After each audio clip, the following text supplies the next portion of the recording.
Paranormal M follows the footsteps of fear. Haunted legends, cursed history, and chilling encounters await you. Subscribe now and walk with us. The Ghost Train. I'll do my best to piece this story together, though it happened more than 15 years ago. Some of the edges have blurred over time.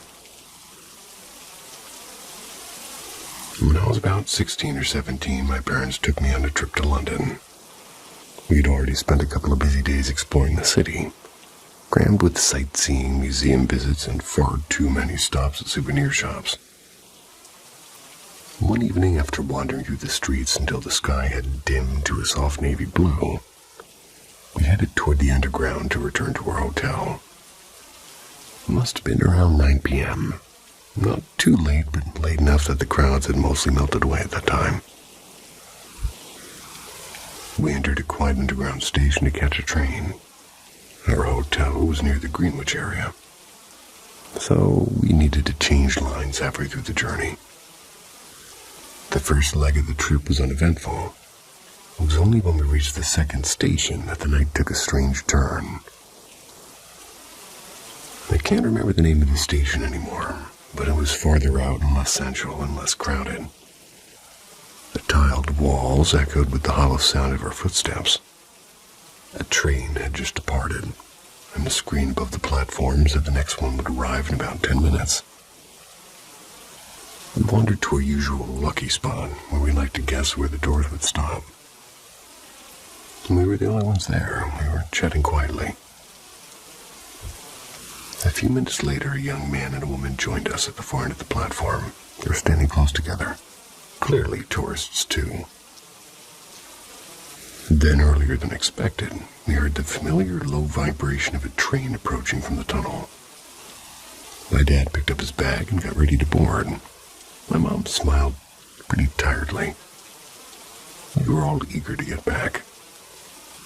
But as the train rolled in, something felt wrong. The display on the front that usually showed the destination was completely dark. I scanned the front window, expecting to catch a glimpse of the driver's silhouette, and there was nothing. The cabin was empty. The train slid along the platform, slowing to a stop in front of us. Every carriage that passed was utterly deserted. Not a single person sat inside of them. The doors hissed open with a soft click. No sound came from inside, not even the hum of the ventilation. And oddly, there was no rush of air that usually swept through the platform when the train arrived. It was like the train had glided in without displaying the world around it. My dad stepped forward instinctively. My mom's hand shot out from his arm. "Don't," she whispered. "We'll wait for the next one." And her voice wasn't loud, but the weight in it froze him in place. Caught the other couple's eyes, and they stood still, too uncertain. Maybe spooked like us, and no one moved. The door stayed open longer than usual, as if waiting for somebody who would never come.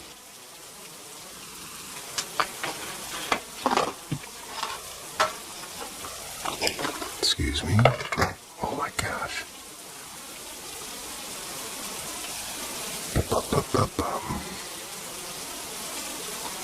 Then, without a sound, they slid shut. The empty train pulled away into the darkness. Minutes later, the scheduled train arrived, and this one felt real. Wind rushed against my legs, and the display lit up with the destination. I saw the driver clearly through the front window. People were sitting inside, reading and talking, looking tired like ordinary passengers at the end of a long day.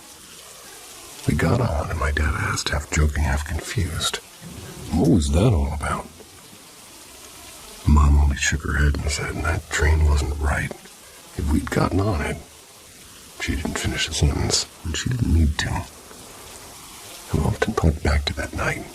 I wish the story had something more obvious, like flickering lights or ghostly figures. Just some explanation that shouted supernatural, but it didn't.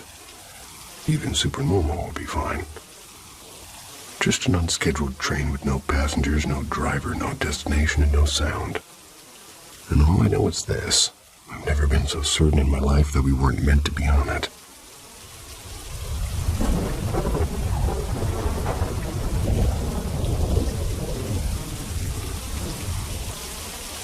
Whispers through the hallway.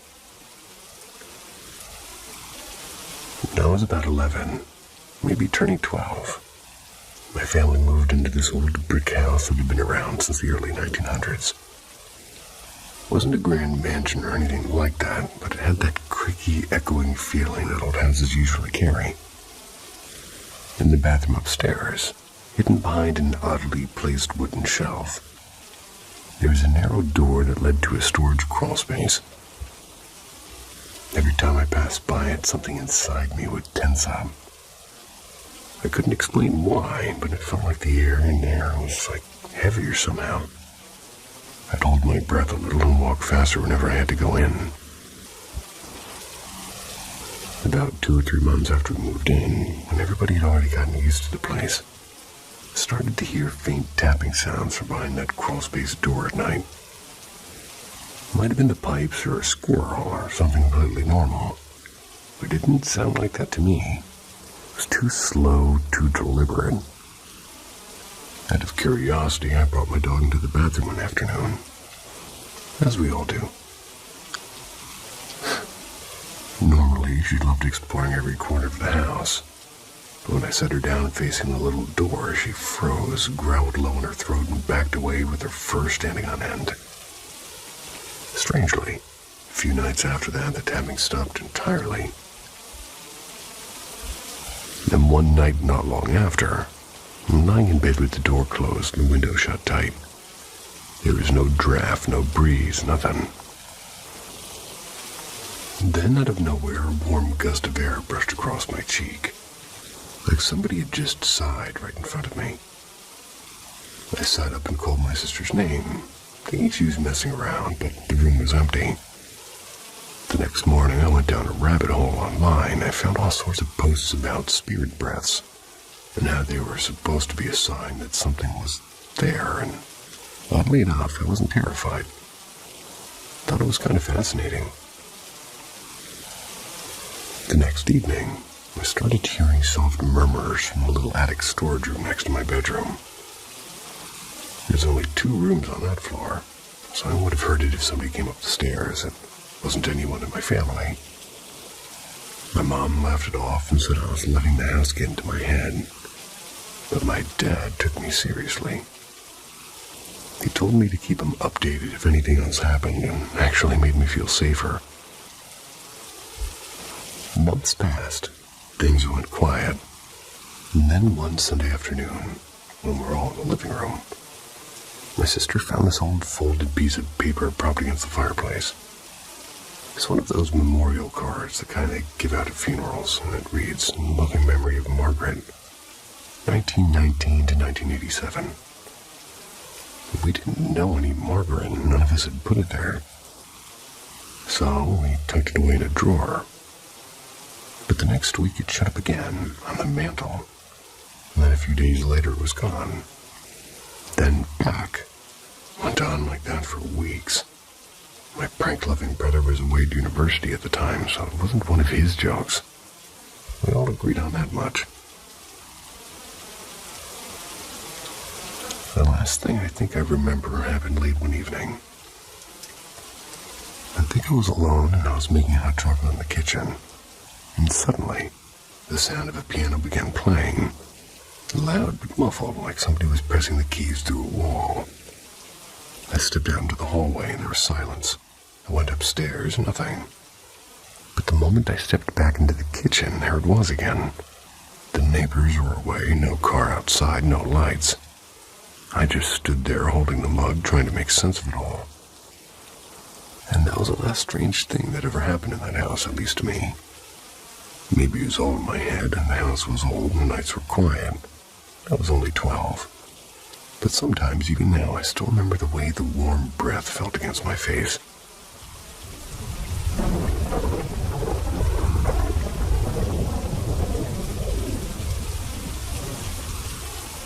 The sandals that never returned. I just spent a few days in a small cabin near Lake Placid, completely alone. I'd lived by myself, and pre-COVID I used to travel solo for work all the time, so spending a few days alone isn't anything unusual for me. I just needed a different set of walls, Given the whole pandemic thing, I packed up everything beforehand so I wouldn't need to make any trips into town. The plan was drink tea on the porch, maybe walk down to the lake, read a couple of books, and basically let my brain rest. So I get there. And after the caretaker had to come by to help unstick the front door, excuse me, I unload my bags and set myself up on the porch with a drink and a paperback. When the light starts to fade, I figured I should bring my stuff upstairs and turn on some lights. It is an old cabin, creaky in that too quiet kind of a way. I feel a little unsettled, but I chalk it up to my imagination. I hop in the shower, and the second the water hits me, it's like this wave of dread hits. Sharp and gut level and primal.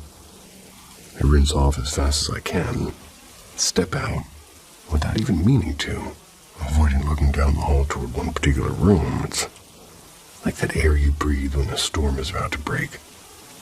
I scold myself, make dinner downstairs, and just don't look that way again.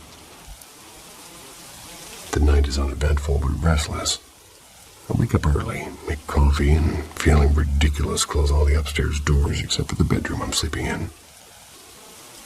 I spend most of the day outside reading and convincing myself that I've watched too many horror movies. During the day, little things happen, nothing wild, like a jar slides off the counter or a hand towel keeps slipping from the hook and my book falls off the chair twice. Gravity, wind, uneven floors. I try to laugh it off. When I shower that night, the dread comes again. Not as sharp, but heavy, like someone standing right behind me. I turn up the water, focus on breathing, and get through it. I sleep okay with the light on. By day 3, I've convinced myself that it's just me getting used to the place. I push cocktail hour to mid-afternoon, throw on a face mask, and do my version of vacation self-care. Nothing weird in the shower this time, which almost makes me proud of myself. Yeah.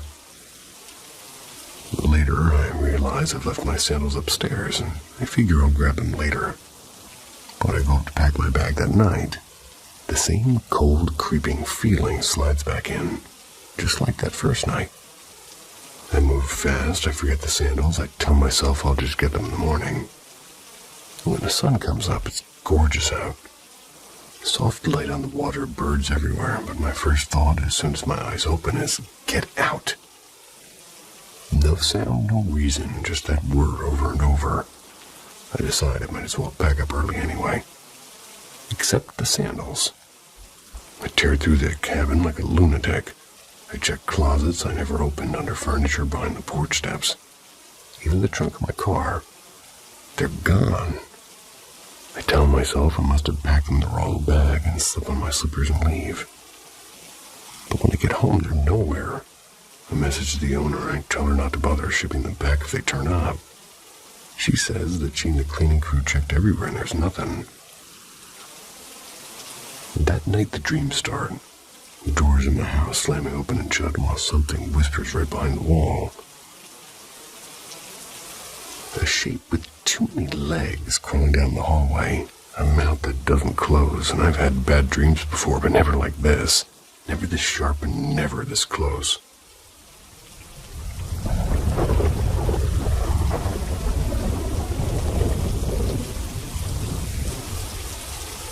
Shadows in the frost. We moved around a lot when I was little. One of the houses that we ended up in was so old and run down that the windows rattled on the wind. The walls of my room frosted over every winter night. I used to trail a finger through the thin layer of ice, tracing little shapes, as if the room itself were alive. Maybe that's where my love for freezing cold bedrooms came from. When we first arrived, my grandmother stayed for a few nights to help us get settled in. She slept on the couch in the living room. I was on a cot next to her. One night, she woke up feeling her blanket slipping off bit by bit, and when she opened her eyes, she saw me. A 6-year-old standing at the foot of the couch, grinning ear to ear as I kept tugging at the blanket like it was a game. And here's the strange part. I've never been a sleepwalker. I talk in my sleep sometimes and maybe shout, but I've never walked around in it.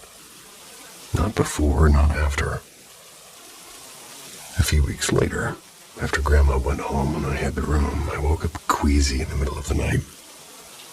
The bathroom was past the living room, so I shuffled out in the dark. That's when I saw someone or something sitting in the old rocking chair by the corner. The moonlight from the window made the figure's curls shine, and for a heartbeat, I thought it was Grandma. But she wasn't there anymore. "Mom?" I whispered.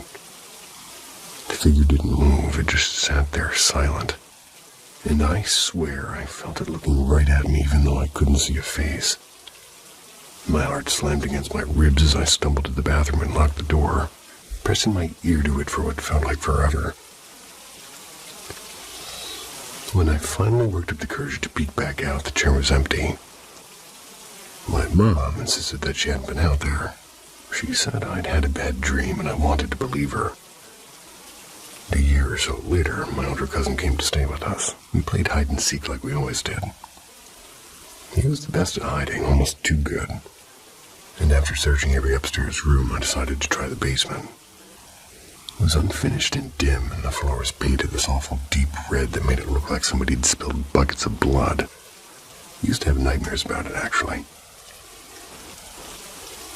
At the far end of the basement was this little back room lined with tall storage cabinets. I hated them. Too many spiders.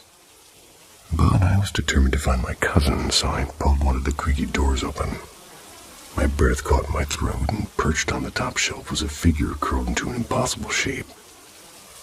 For a second, I thought it was him, except the clothes were all wrong, and I couldn't see the chest rise and fall. It looked headless. I screamed and bolted up the stairs, only to slam right into my cousin, who was coming out of hiding after hearing me yell. We both went down to check. The shelves were empty. Nothing was there. But he saw my face and believed me. I never opened those cabinets again. I've had strange things happen in other places since then, but that house is the first I remember. Maybe it wasn't where it all began, or maybe it was.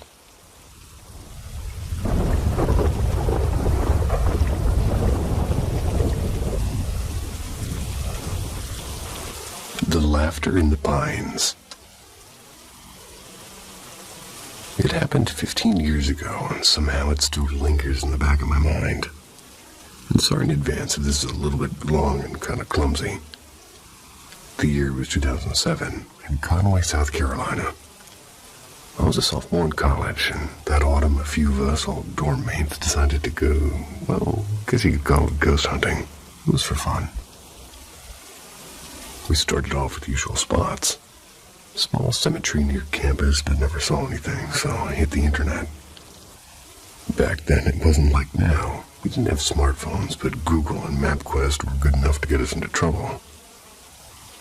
I found an old post on a ghost forum talking about something called the Lucas Bay Lights.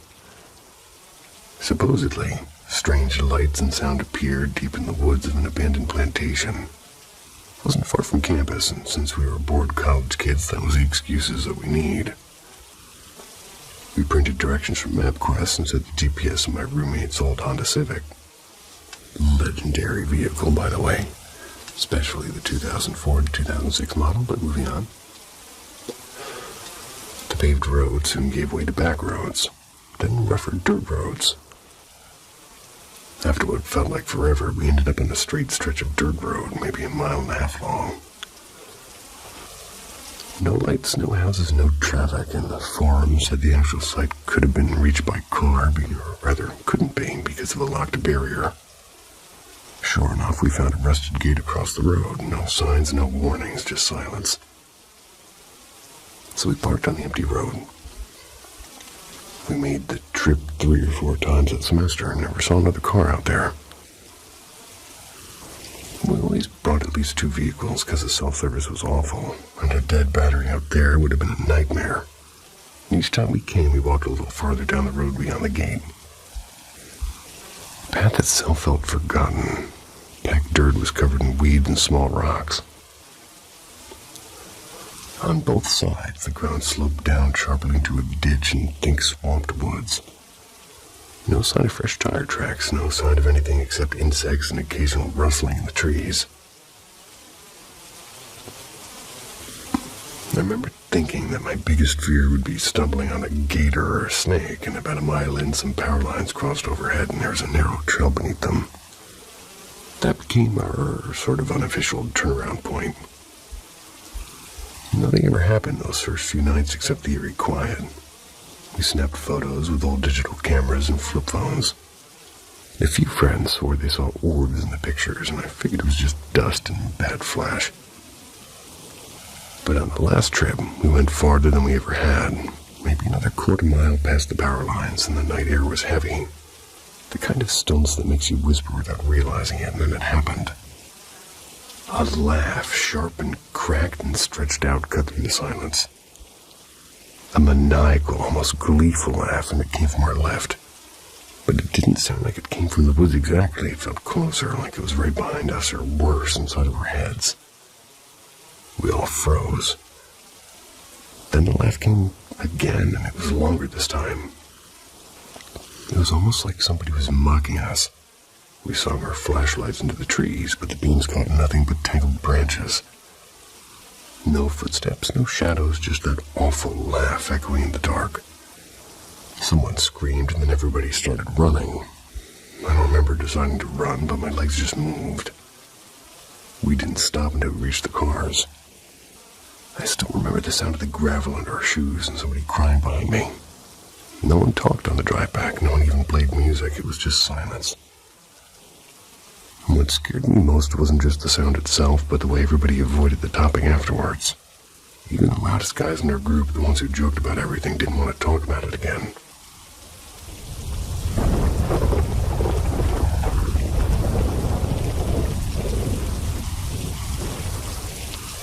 Visitation Dream. This story happened this past December, 2024.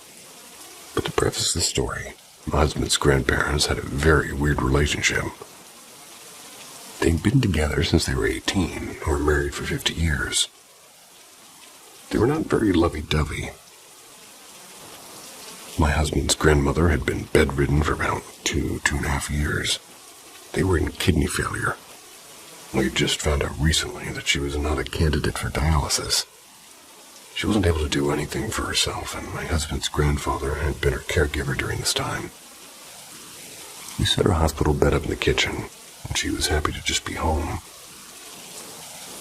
Me and my husband had been staying with his grandparents and aunt and uncle. They all lived together on their couch for about 2 weeks, after moving from the other side of the duplex after a disagreement with his great aunt who lived on the other side. His grandfather was in the process of clearing out the spare room upstairs for us. And one day he finally did, so we got all of our stuff in there, and he had made a nice pork roast dinner. He was in a great mood that night. We all had a glass of eggnog together and went to bed. The next morning, we all wake up, and my husband goes to work, and around 12:30 that afternoon I got a call from my mother-in-law. They were saying that she had found my husband's grandfather dead in the driveway. He had had a massive heart attack while going to take her dog on a walk. Damn. The only reason that my mother-in-law had found him was because the doors to her car were locked, which she never locks. She ended up locking her keys in the car, and he had given her a spare key, but she didn't know where he was. So we left work, and my husband and most of his family went to the hospital to go deal with all of that. I was at the house with his grandmother. When everybody arrived home, we told her that he was gone and cried together, and then some of us went outside just to get some air. A tree fell in the backyard. His grandmother shared a glass of champagne with us the night in memory of his grandfather. That night was the second night that we kind of swept in the spare room, which I will assume is slept. My husband woke up the next morning. He looks at me. He said that he'd be right back, so he went into his grandfather's room. He was looking for something. He comes back empty-handed. Tells me that in the middle of the night he had a dream that his grandfather had come into our room while we were in there sleeping. Then woke him up and said, "Did you give Mima her Christmas present yet?" My husband was like, "No, we don't know where it is." And my husband's grandfather in the dream said, "Well, the hell are you waiting for? I'll show you where it is."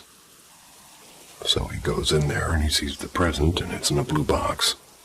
It's a silver necklace with the words on the box, but fast forward to the next morning, my husband couldn't find it. He was like, "Oh, okay, maybe it was just a dream."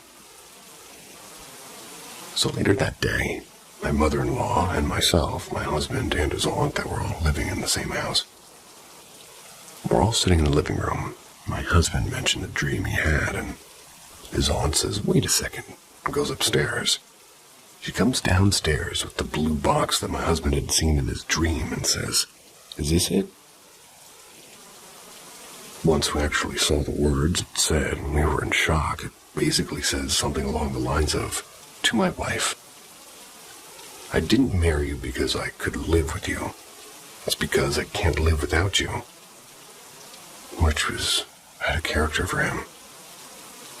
He's never the type of person to be romantic like that. He was a sailor and spent a lot of time in a sailboat, and he was a major star. His aunt said that she was cleaning up his grandfather's room looking for his phone and found it and brought it into her room so it didn't get lost. So the next day, his grandmother ends up in the hospital with a severe infection. Wasn't doing great. So we brought it to the hospital to give it to his grandmother, and when my husband was giving it to her and telling her about the dream, it felt like grandfather was in the room. I could visualize his grandfather standing behind my husband with his hand on his shoulder. After that, we went home, and his aunt called us and said that his grandmother had said that she wanted to go on hospice and be with her husband. So for the next week and a half, we visited her, and she never spoke again. She slipped into an almost comatose-like state. She ended up passing away on Christmas Day, right after her youngest grandchild, 11, opened the present that she'd gotten him. The next day, my husband tells me that he had another dream. And in this dream, we were in the living room and his grandfather was there. But he looked younger, more put together, and he ran up and hugged his grandfather and told him that he missed him. After about a minute of him hugging him, he said that, "That's enough. I got things to do." So, after that, his grandmother comes walking down the stairs in fancy clothes. They said bye to everyone and left. He lost his grandfather on December 11th, 2024. His grandmother, December 25th, 2024. Exactly 2 weeks to the date.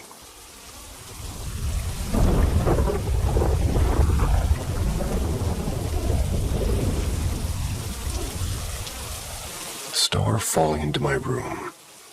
Please help me understand. When I was a little girl, maybe 7 or 8, I had this thing happen to me that I think about all the time now. I completely forgot it for years, like really forgot. Till recently, it just came out of me while I was talking. Now I can't stop talking about it. It was real, and I know it happened. I was in bed with a tooth underneath my pillow, waiting for the tooth fairy. I always sleep in my stomach, but this time I'd flipped onto my back because I was waiting for my dad to come and tuck me in. I remember being really excited. I was not sleepy. I was wide awake watching the sliver of sky I could see from my window. Just a little strip between the storm blinds and the neighbor's house. Not a big view, just enough to see a single star. I was staring at that star, and then it started to fall. It began small, like it was way up in the sky, but it got bigger as it came closer, like a glowing orb. Not perfectly round, more like a pulsing, glowing, spiky or round shape that stretched larger as it got closer. And as it got bigger, it came toward me. I heard this buzzing sound. Not loud, but definitely there, like a hum. Like something electrical but soft, and very soft. The sound's not the important thing here. The sound was like almost to cover the sound of anything else in my reality as the light was getting closer. I was completely frozen. I couldn't move, not even blink. But I wasn't scared, I was just stuck, watching this happen. The star got bigger and bigger until it was huge, and it came through my window. It didn't break anything, it just entered, like it phased into the room. The light completely took over my vision, and I couldn't see my bed, the walls, or anything. Just pure white light, total whiteout. It's like it entered me. And then suddenly I gasped and I sat up like my whole body jolted upright. And time had passed because the dollar was under my pillow and the tooth was gone. My dad wasn't in the bathroom anymore like he had been when I first lay down. I'd seen the light under the door and heard him washing his hands, but now it was quiet and it was done and I'd missed it. But to me, it felt like no time had passed at all, like the whole thing was maybe an instant. I grabbed the dollar and I ran to wake up my dad, telling him I saw the tooth fairy, because that's what I thought it was at the time. That was how my little kid brain tried to make sense of it, but he said, okay, and brushed it off. But I know I wasn't asleep. I was awake and excited and watching. This wasn't a dream, it really happened. The only other time I've seen something shaped like that, this featureless glowing being or presence, was when I was 16. I had this dream where I floated into a different place. It was like sky above the sky below. I was just drifting inside of it, very surreal and dualistic. There was this massive wall of light, and from inside it something started walking toward me. It didn't have a face or arms or features, but I knew it was a being. And it just pushed me back and said, not yet. And that was all. Then I was suddenly back in my body again. The shape of that thing, the way it moved forward and how I just couldn't resist it. That's exactly what this light star thing felt like as I entered my room. Not threatening, just undeniable, like it was coming no matter what. I don't know what it was. I don't know why it happened to me. Didn't even remember it happened until very recently. I guess I tucked it away. Told maybe one or two people, but it came back online about a year ago, and I'm so curious to understand what it meant for me as I'm learning to understand myself. So I just want to know, has anybody ever had something like this happen to them? A star falling from the sky, getting bigger and entering your room, filling it with light and then just being gone. No vision, no message, just that. Not astral projection, not sleep paralysis. I'm talking about a star falling into your room at night. Only the sticky green ones on the ceiling, for me.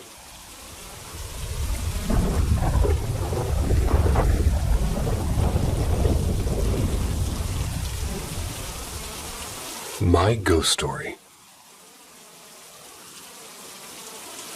I still get chills thinking about what happened during my senior year of high school.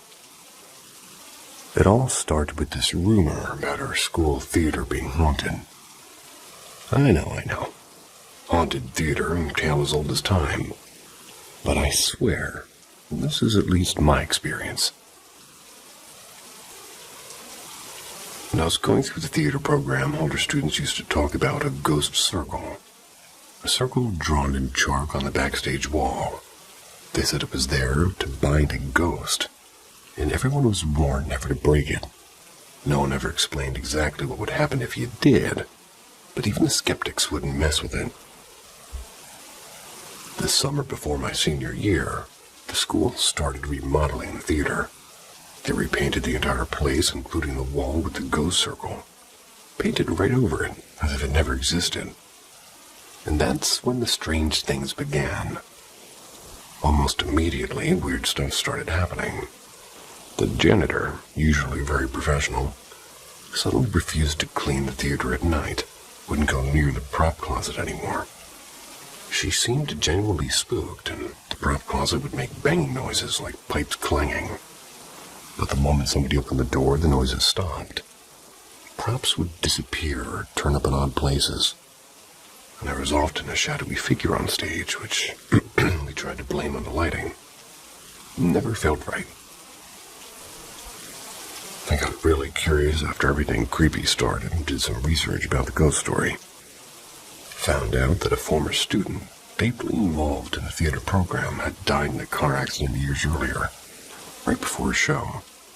Out of respect, I won't share more details about him, but knowing this added a whole new layer to the weirdness. The culmination of weirdness was during the senior show I was directing that December. Tech kept glitching and lights malfunctioned and sound cues failed. Things that worked perfectly for weeks in rehearsal started suddenly breaking. On closing night, the house lights refused to work, so I gathered up the cast and crew and we respectfully asked the ghost to stop interfering. The moment we did, the lights flicked on instantly and I said, "Thank you," out loud, thinking it was polite. But looking back, that's probably when the ghost attached to me. After the show, my stage manager gave me a bouquet of flowers. I took them home, put them in a vase or a vase, whichever wording you guys fancy. I'm going with vase today. They put them in a vase on the kitchen table. I spent the rest of my nights at the table talking with my aunt who was visiting. And after literal hours of chatting, 3 of the flowers suddenly slumped over at the same time. They didn't just bend, they looked like their stems had been cleanly cut, revealing the inside of the stems. I couldn't explain why or how it happened after they'd stood perfectly all evening. I didn't tell my aunt about the ghost then, even though it felt exactly like something we'd expect from the theater spirit. Weird things started happening at home. I slept in the finished basement, where my bed was in the corner, and the doorways only had curtains instead of doors. Sometimes I'd wake up to see the curtains swaying and thought it was just drafts. Then one night I felt my bed tip behind me as if somebody sat down. When I turned around, no one was there. Later, my aunt stayed over again in another part of the basement. And one morning, she told me she thought the dog had jumped in bed with her. She felt something run up her body. But when she opened her eyes, the dog was... well, no dog was there. The dog had been locked upstairs all night. That's when I finally told her everything about the ghost. She suggested calmly communicating with him and asking him to leave me alone while I was sleeping.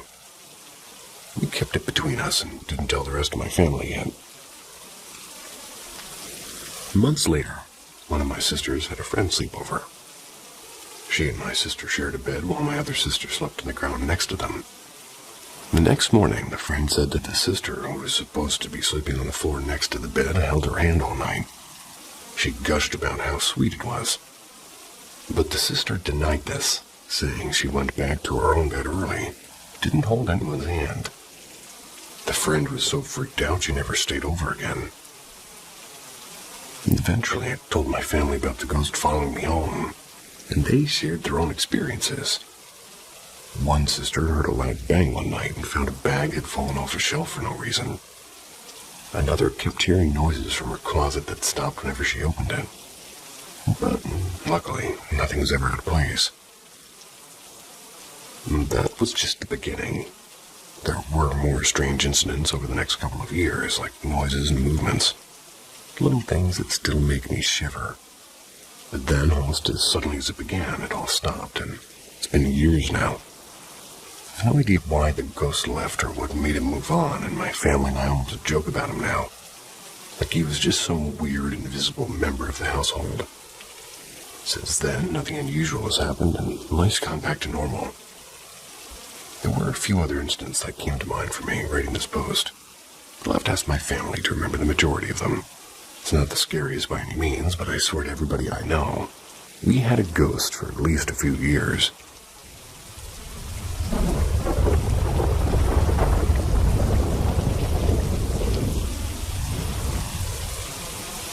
Strange activity in my home.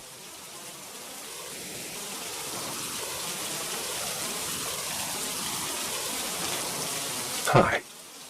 I think my house has at least one ghost. It's very hard to tell, though, because we are a family of ADHDers and have a bunch of pets. I'm writing this on my phone, so please forgive the formatting.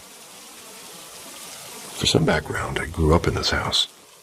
My parents bought it from a family who bought it new in 1976.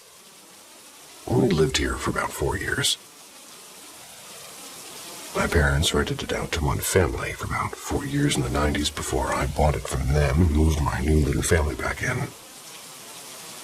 The neighborhood is built on an old limestone quarry. I've lived here for most of my life, except for a few years in my teens. As a child, I always felt watched, and I'd sit in my window at night and felt something in the backyard in the dark just watching. It wasn't scary, just present.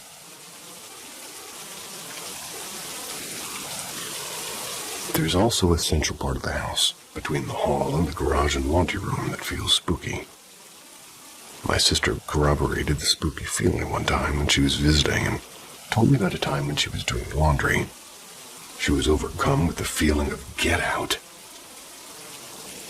In my previous marriage, we had a lot of my then-husband's family living here. At one time, there were 7 children under the age of 12. All of them were afraid of this area.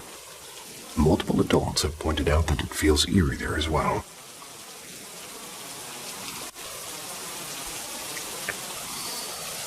Over the last couple of years, I've noticed more activity in the house. The notable things are, 1, phantom cat jumping onto the bed. I was working overnights at the time and would spend my off nights in a sleeping house. One night, I'm laying in bed with my now husband who was sleeping. I was browsing the internet when I felt a cat jump on the bed and walk between my husband and me, and then laid down. We put the beds up at night and keep them out of the room while we sleep. I thought maybe we missed putting one of them, so I shone my flashlight over to where I thought it was. Nothing was there. I felt around and still nothing. I hopped up and did a head count of pets, and everyone was accounted for. 2. Loud crashing of shelves to the ground with nothing out of place. For a couple of months, randomly, a loud crashing noise was coming from the office. We have a bunch of shelves on the walls, and those shelves are full of crap. Collectibles and Legos and pictures and trinkets, so you get the point. So hearing one of those shelves come crashing down and stuff breaking and flying across our tile floor was alarming. But when we'd go to check on it, nothing would be out of place, and this happened at least 5 times. I was not the only one to hear it, and I wasn't the only one to go check. I have a video from my security camera of the noise, and the camera was pointed at the puppy crate. 3. A hanging plant was torn from its place. I had some small succulents hanging in my window in the kitchen. One was a little guy in a swing hanging from twine. The twine was fairly substantial. It was in good condition that day when I checked the moisture level of the soil. I wish I had taken a picture of the twine after this happened, but I wasn't thinking of documenting anything yet. But as I was saying, in the early hours of the morning, the twine was pulled apart at all 3 supporting points, and my plant went tumbling. The most striking thing about this is that my dogs didn't bark, and if I set something down too hard in my nightstand in the night, my dogs would go off. But nothing here. It's like they were watching and the noise was expected. I have a recording of the noise, and the silence that follows, and I checked the video to see if there's a cat to blame, but no one seemed to be over there when it happened. 4. Sunglasses go missing, and they're later found in a reusable baggie in the sink. And this is a weird one that I can't figure out. I was alone at home and getting ready to leave for an appointment. I have to have my sunglasses to dry because daylight hurts my eyes, and as I was leaving, I opened my purse and checked for and saw my glasses and put my phone in my purse. Then I decided I should use the bathroom before I left. I set my purse down and went to the bathroom. Then I grabbed my purse and went to the door while digging for my glasses. Not in there. Stumped, I retraced my steps, and I couldn't find them. I searched for a few minutes, but had to go, and When I got home again, I searched again and found nothing. And like I said, I have ADHD, so I'll often lose something I'm holding, but can usually find it. I keep looking and getting rather frustrated. I eventually pull my husband in to help look. Nothing. I give up for the evening and I go do the dishes, and in the sink inside of a reusable sandwich bag are my glasses. And this weirds me out enough to review my security camera footage because did I put them in there? No, I saw on the tape where I put the bag in the sink the night before. I saw me searching for the glasses, and then when my husband and I were talking about where they could be, I saw the bag open by itself. Like the ghost was trying to help or something. Well, I don't know. It seems so strange. These are the most recent and, well, most my attention-grabbing of incidents. There's always something weird happening, but 99% of the time I can attribute it immediately to my ADHD or bad.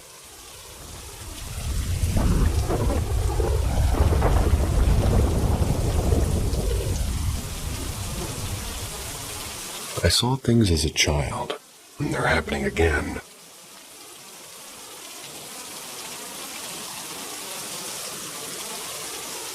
I grew up in rural Ireland, in a Jehovah's home. I was a young boy, around the age of 7 to 8, when I first started seeing things that supposedly weren't there. And most of my friends and family thought I was possessed and would lock me in my room for weeks when I started to act up. The first event is very blurry in my mind, so don't take this as completely accurate.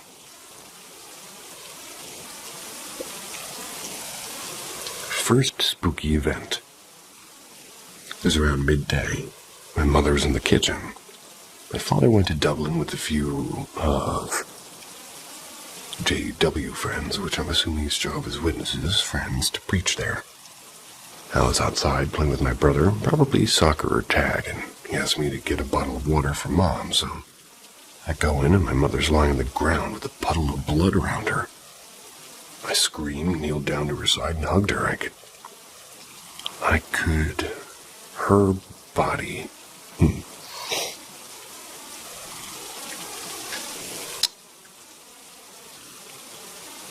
Trying to figure what they wrote here. I could feel the heat from her body, the way the blood stuck to my skin, and my brother comes in panicked from the yelling. Asked what's wrong, and I said something along the lines of, "Call Dad before my mother walks into the room confused on why I'm on my knees crying. She's asked why I'm crying."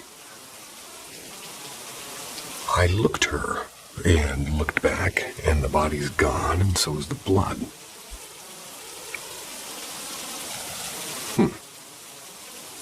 Second most fearful happening. I was about 11 or 12 then, and I had consistent hallucinations of one specific creature that called himself Bob.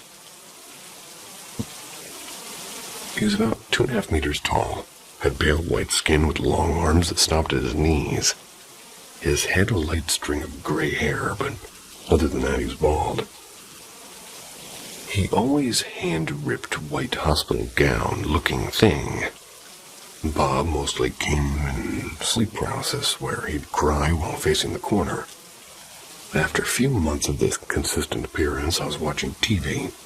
I got a sudden feeling of dread and fear. I looked behind me, and he was standing watching. This was the first time I'd ever seen his face, and he didn't have cheeks, and his mouth filled with huge teeth with small, fully black eyes. I jumped and quickly looked back, nor waiting to freak out. My different, in parentheses, brother, and he reached and grabbed my shoulder, and I stayed silent the rest of the day. And that night I slept under my bed, which is where I would sleep when I got scared at night, and haven't seen Bob till today. Current day, about 12 years after the last time I saw Bob, and he has been watching me again. And he hasn't done anything besides stare and cry yet. But I don't know what to do to really help stop these hallucinations. I don't want to see him anymore.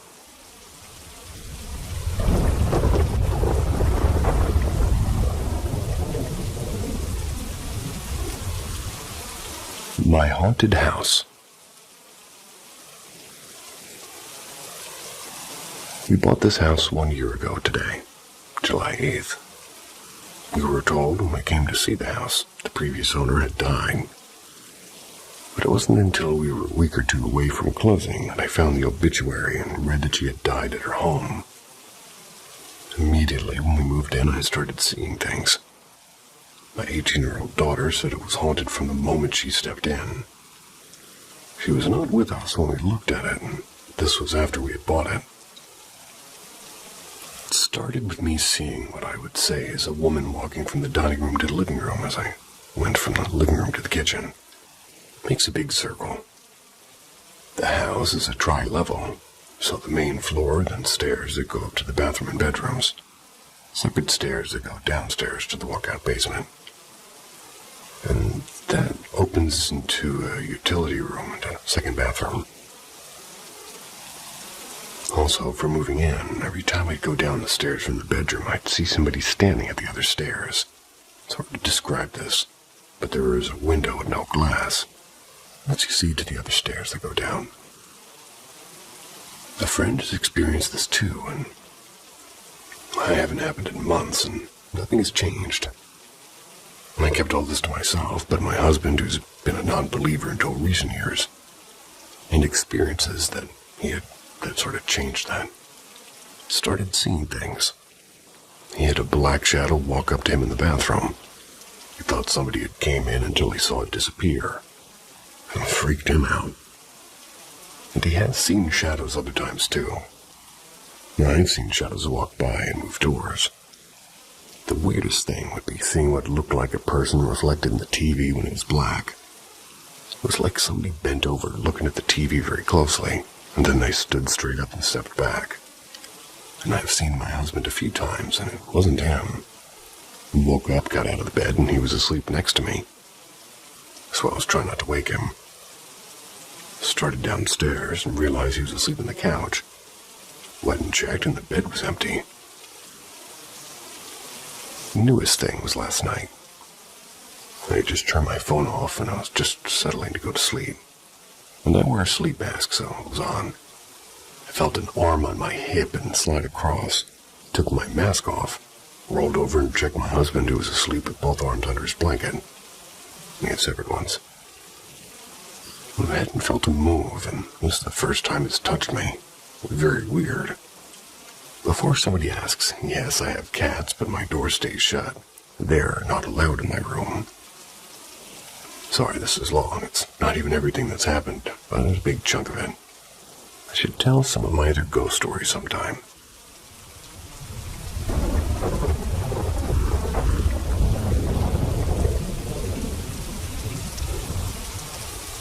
My Belize haunting.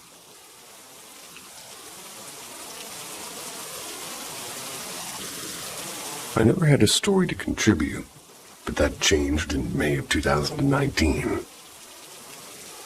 My husband and I love to travel. So when I graduated from my ultrasound program in March, we decided to celebrate by taking a trip. 3 of my close friends had also graduated at the same time, so they joined us in our travel plans. We decided to spend a week in Belize, and we were so excited. We wanted to see as much of Belize as we could, so we stayed in 3 different areas. The place we stayed was in a town called Placencia.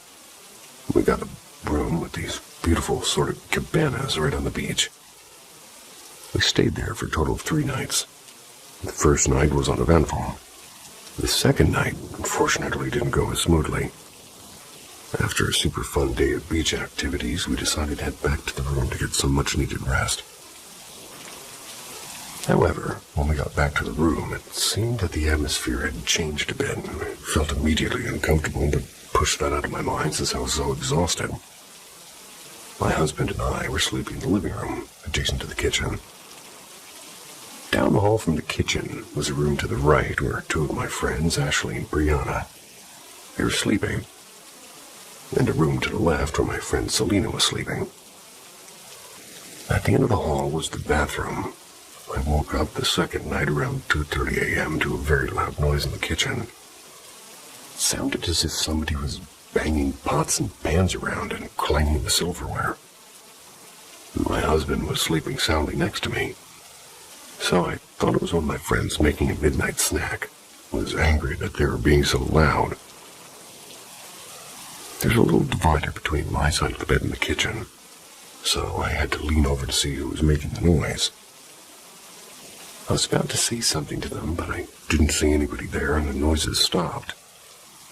I then heard footsteps walking around the hallway and the kitchen very loudly. This went on for an hour, and then it stopped and I was able to fall back asleep. I woke up the next morning, a little bit nervous and a little bit annoyed. Wanted to get to the bottom of it. So I asked my friend Ashley if it was her. She freaked out and said she was about to ask me the same thing. She said that she woke up at 2:30 a.m. and heard the exact same things, and she even thought she heard the footsteps pacing around her bed for a while. Brianna had somehow managed to sleep through it, so she crawled into bed next to her and fell back asleep. She told me that she has a dream where she saw a man standing before her, wet and dripping. She knew that he had drowned. At this point, they were hoping that Selena would say it was her, so I went to ask her about it.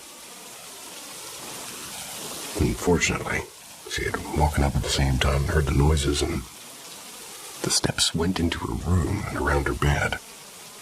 She also said that at one point, they seemed to stop at the side of her bed. She felt as if somebody was watching her. We were all freaking out, but decided to finish our stay at the hotel, as we only had one night left. The next night, I was a little uneasy going to bed, but managed to fall asleep anyways. I was woken up around 3 to a loud crash in the kitchen. It sounded like the fridge had fallen over, but when I looked, nothing was out of place, and I was terrified and kept trying to wake my husband. He's a very heavy sleeper. He didn't even move, and I was on the verge of tears, but somehow managed to fall back asleep, and as soon as I did, I dreamed that this man was trying to get into our cabana. We had to hold the door shut. Peeked through the window and saw his face, and it was extremely detailed and realistic.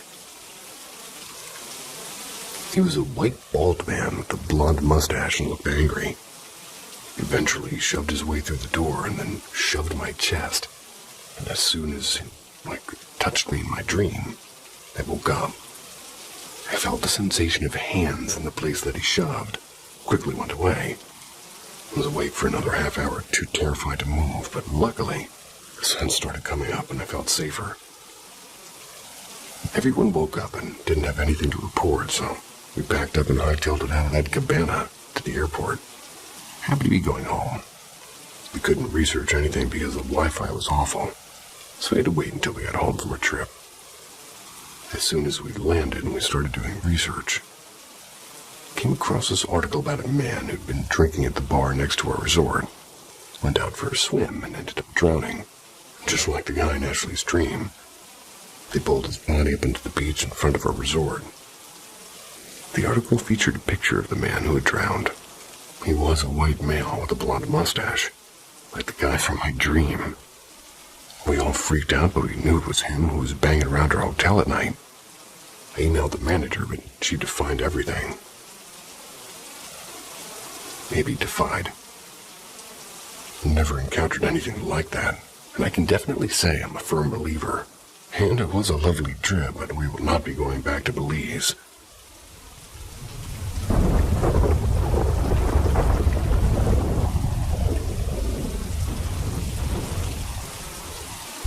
The little boy in my old house. When I left the military, I secured a new job. I had to move from Norfolk, Virginia, much closer to Washington, D.C. I lived there alone for a year, until my wife had finished her military service. I was able to move her and the kids out to where I was living. When the time came, we settled on renting a small 3-bedroom townhouse. We weren't expecting to be there long, as my goal was to leave Virginia and get a job somewhere else. And as always with life, nothing stays as planned. We ended up living in that house for 7 years until we settled on just buying a home. Those 7 years were filled with some strange occurrences in this house. It all started with a discussion my oldest son would have with his mother about his room at night. He had the second largest bedroom, and at the time he was 4 and our daughter was 3. Our son would go on to tell us how a little boy would come to him in his room at night and talk to him. He said he would talk about how he had to hide from the bad man because he would kill him if he found him. We were confused, but figured maybe he's just having some weird dreams. And this went on for a couple of years, though until he started to get closer to 12 when he ended up having to move rooms. We decided, because our youngest daughter is getting older, she needed a bigger room. So the wife and I moved our room into the basement, moved her son into an old room, and moved our daughter to his old room. Then it started again, except with her daughter. She started to tell us how she would see this boy, and unlike my son, it was scaring her. She would often sleep on the couch in the living room, and this is where her odd habit of needing to sleep with lights and TV on started as well. And this isn't where it ended, though. There was an occasion where I was taking a nap on the couch in the living room, and the wife, laying opposite of me on the couch, was just sitting and reading a book. That's when she saw something. She looks up with her skin pale, asks if I saw what she saw. I didn't, and I asked what did she see. She said she had seen what looked like a very short person walk by the couch right behind where I was laying. Whatever or whoever it was, they were gone. When I turned around at least, and, well, she even saw this thing disappear right in front of her. Needless to say, this terrified her a little, and my wife has always been a bit more sensitive to paranormal things, so she always did see more than I ever did. On another day, while I was at work, the kids were at school. She told me she was laying on the couch, could see right up the stairs to the first landing, and a little boy in very old clothing was actually sitting on the stairs. She explained that she had asked the boy what his name was, and how old he was, and even invited him to sit on the couch with her if he was lonely. She said there was not a single answer, and the boy just stayed where he was. Now, I never witnessed or really saw anything happen, but I have had my own experiences as well with this boy. Back before the rooms were moved around, there were many times when the wife and kids would go see her mother, and I'd be home alone for weeks at a time. No matter what I did, you always felt like somebody was sitting with you or watching you. I had a problem with having to sleep in the dark in the hall when everyone was gone. I used to sleep in her bedroom when it was upstairs, but I couldn't anymore, as every time I did, there just always seemed to be somebody in the room with me or standing in the hallway. Now, shortly before we ended up moving, there was a series of the same incident that got me to the point where I could never even sleep in the upstairs room anymore, ever. My wife and I don't sleep in the same rooms. It's due to our habits. She needs lights and a TV on, and I need darkness and silence. So we just sleep in other rooms. Well, I opted to just stay on the couch every night. But for a few nights, I had to sleep in my son's room because we had to get rid of our couch, wait for a new one to arrive. My son had a trundle bed, so I slept on it for a few nights. And every night I slept on this thing, I'd be falling asleep, and then I would just feel like someone or something would lay down right next to me. I wouldn't see an indentation, but as soon as I would look, there'd be no one there. At first, I thought, well, maybe it's one of the cats we hunt, but they were never in the room with us up there. To be honest, there was really never anyone up there in general. This would happen every night, and when I brought it up one day, my son, who is now 11, told me, "Yeah, it happens all the time. He used to be afraid, but now I'm used to it." I did research on the house. However, there was no listed history of a boy living there, or ever dying on the property. The only history of the area was that it used to be mostly trees where we lived many years ago. The area was also where a Civil War battle happened before everything else.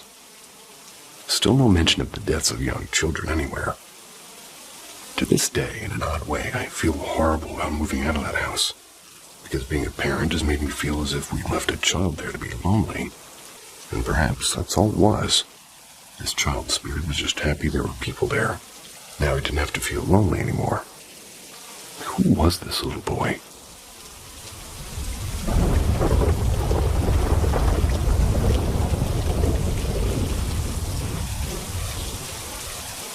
Star Hill Hauntings.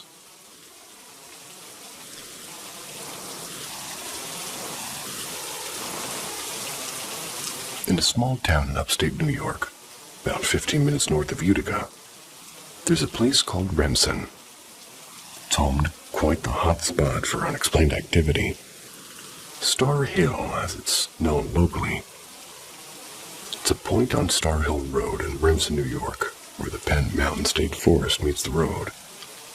On the road are two parking areas, both with impressive views of the Mohawk Valley.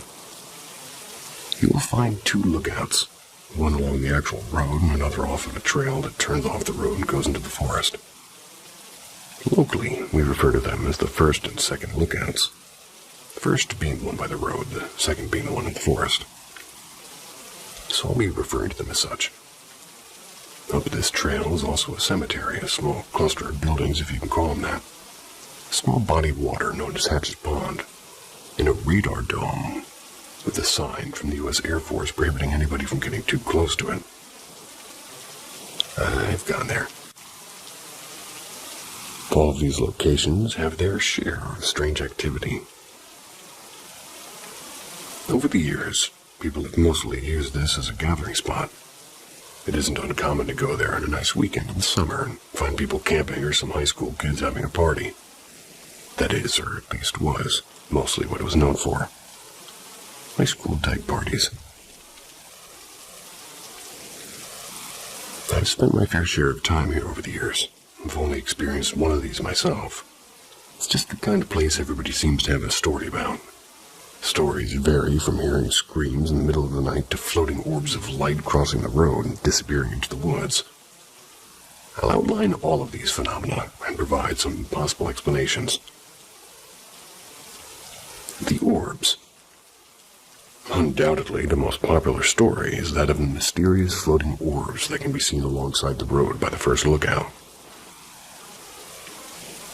Everyone's story seems to be the same. 2 to 3 orbs of light floating about 6 feet above the road. They appear seemingly out of nowhere, and they appear to almost dance around and slowly move across the road and then disappear into the trees. I've personally seen them while I was parked at the first lookout facing down the road. I saw 2 of these orbs float slowly across the road and then seemingly disappear into the tree line, just like the stories had said. So what could be causing this? The legends say that there are lanterns of Daniel Roberts. Or these are the lanterns of Daniel Roberts, a 19th century doctor who lived in the area and practiced holistic medicines and herbal remedies. Locals called him the witch doctor. Claimed he also showed interest into the occult. In 1820, he traveled on the road and was thrown from his horse. The fall broke his leg and he died at the age of 45 from his injuries. He often traveled at night with a lantern and hung one from a window in his house, and people say that his spirit is carrying these orbs as if they're lanterns, while he still travels that same path he did so many years ago. Another popular story is that the lanterns are carried by the Baron von How do you say that? Baron von Steuben, a Revolutionary War general who once lived in that area. Sometime after his death in the early 1900s, they moved his body from its original resting place to a memorial that had been constructed in his honor. His wishes were strictly against this, as he wanted a burial that a normal man would receive. The legend states that these lanterns are carried by the Baron, searching for his body. One thing is certain. These lights cannot be coming from a vehicle. They're too far apart to be headlights and have a distinct flicker to them like candlelight. It's also been speculated that they're being produced by a car driving through the area. However, they do not produce light in the same way that a vehicle's headlights would. There's no other roads in the direction that you'd be able to see them. The screams. Another popular occurrence people often report is hearing blood-curdling screams all throughout Penn Mountain Forest, centered mostly around the cemetery. People say that the screams of a woman can be heard at random hours of the night. They've been reported in other areas, but mostly near the cemetery. The theory explaining this is, back in the 60s and 70s, a man by the name of Bernard Barney Hatch, who lived nearby, would kidnap women from the surrounding areas of New Hartford and Utica. He'd bring them into the woods and kill and torture and bury them there.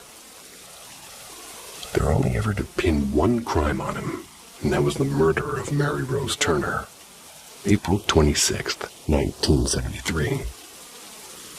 Hatch killed and dragged the dead body of Turner up nearby Potato Hill Road with his car. He then buried her body in the woods alongside the road at an intersection. He's currently serving a life sentence in state prison, but many believe he's responsible for other unsolved murders of women and children in the area during that time. The screams are said to be that of his many victims, who never got the justice they deserved. The rocking chair. Drive up the rocky dirt path, and you'll stumble upon a cemetery. This cemetery dates back to the late 1800s, has a ton of graves from this time period.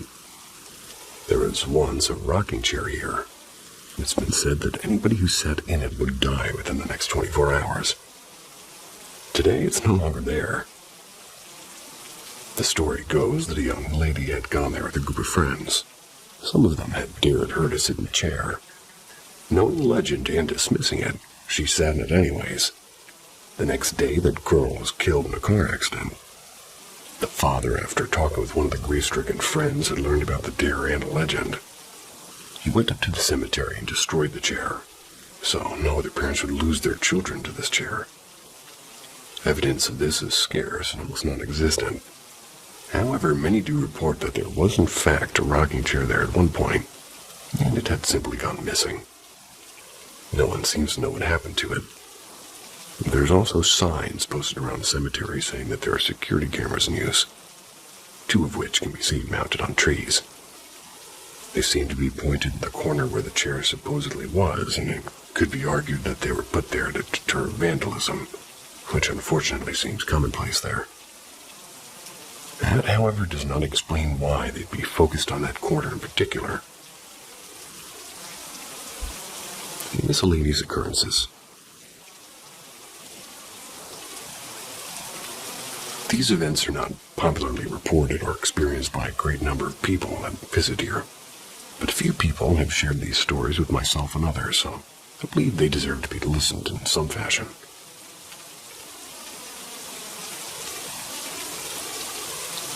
Hatch's Pond, nicknamed after Barney Hatch, has had numerous legends surrounding it.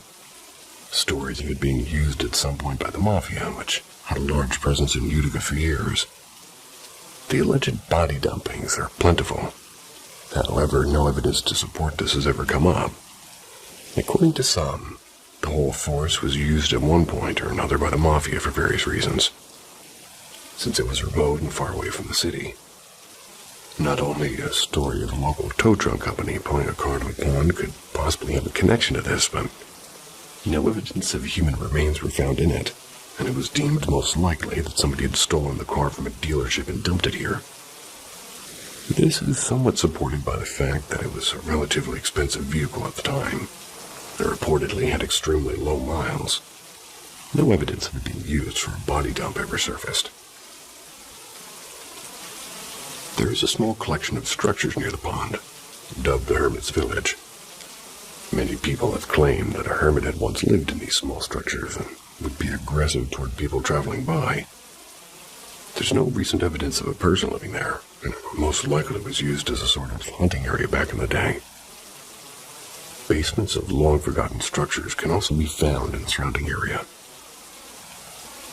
Reports of lights following up the trail, I'm sure, also pop up from time to time. A friend told me that lights appear behind you, only for no vehicle to pass by. There's only a few places to turn off, most towards the beginning of it, so a vehicle turning onto another offshoot of the trail is unlikely. People have also reported speaking to a man in a military uniform, thought to be the ghost of the Baron who was buried in his. I've also been told of a man in an old white pickup truck offering to give you a ride to a party that's happening further up the trail. When you make your way up the trail, you don't find a single soul, let alone a party, and the truck seems to have disappeared. Also, sprinkled throughout the state forest, there are concrete structures with no clues as to what they once were. Most likely they're basements or foundations of some type, and there was originally a Welsh settlement in the area, which would explain why they might be there. There's plenty of what appears to be more modern construction as well, and it's anybody's best guess as to what they are. These are just a small collection of some of the things that sort of happen up here. And if you're from the area and have your own stories, please feel free to share them. If you've never been before and are willing to take a drive there, you won't be disappointed if ghost hunting is your type of thing.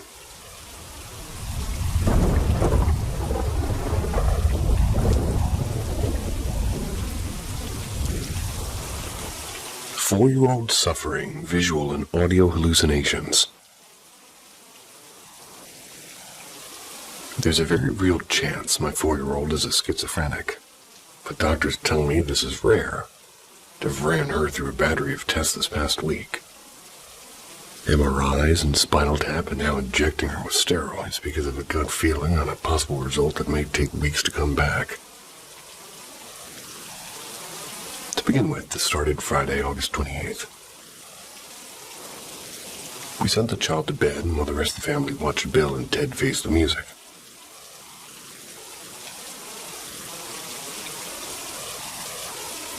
In the middle of this, she began to bang on the door that she couldn't all of a sudden open. Happens to her sometimes. Probably because she's a kid and not very coordinated. She never freaks out about it, just calls for us.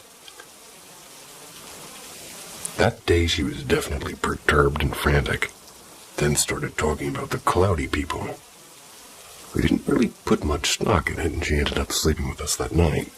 We even forgot about this until we needed to start piecing everything together later. The next real event was at a Target on Saturday. My son and I had been hunting action figures, and the wife and the 4-year-old tagged along with us. Everything was fine until she saw a Spider-Man toy. Marvel Spider-Man Far From Home Web-Shot Spider-Bolt. It has some rubbery webbing on it, and she started freaking out about the spiders being on her. Thought she was just being a silly kid, and thought the webbing equals spiders. And after we pretended to brush the spiders off and started to become clingy, but things worked out, and we ended up at Walmart and bought her a Blue's Clues stuffed you. Stuffed you? Stuffed animal, maybe? I mention this because I remember her calmly and rationally making a decision between blue and magenta, and she chose magenta. The next day, I was out of the house mostly until the evening. We had to run to Home Depot for some soil for the wife's garden, and brought her along. I had time to interact with her in the car because I didn't feel like driving. I tried to get her to say please when she asked for a snack. She was being stubborn and was going to say please, but then decided against it. We ended up at a different Walmart, and she saw this Trolls microphone that plays the same song over and over again. For 20 minutes, she incessantly played it and only gave it up at the register. I never put it back in her hands, and I gave her some candy that we bought her to make her kind of forget about it on the ride home. Again, I tried to get her to say please, and now she refused outright. Back at home within an hour, the hallucinations started. We started giving them names of cartoon characters. Tyrone and Lady Tasha from Backyardigans. They go often on adventures and never remember cloudy people.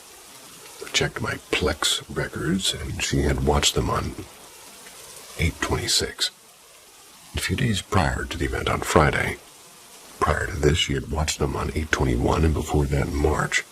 The cloudy people were everywhere, and she began to talk to gibberish and nonsense. A lot of verbal diarrhea. Imagine a very hyper child on speed. Her heart rate increased, and she began to walk back and forth and open and closing doors. We tried to get her to sleep, and she would just not relax. Even when we had her in the bed, we were just definitely concerned. Thought maybe she had too much candy. Although this is not normal behavior for her, even when she has had too much sugar in the past. I finally got up and took her to another room and held her close to me and asked her to relax and close her eyes. I started to hear the rhythmic breathing of sleep, but the eyes never closed. They were wide open and doing, but blinking rapidly like an REM sleep.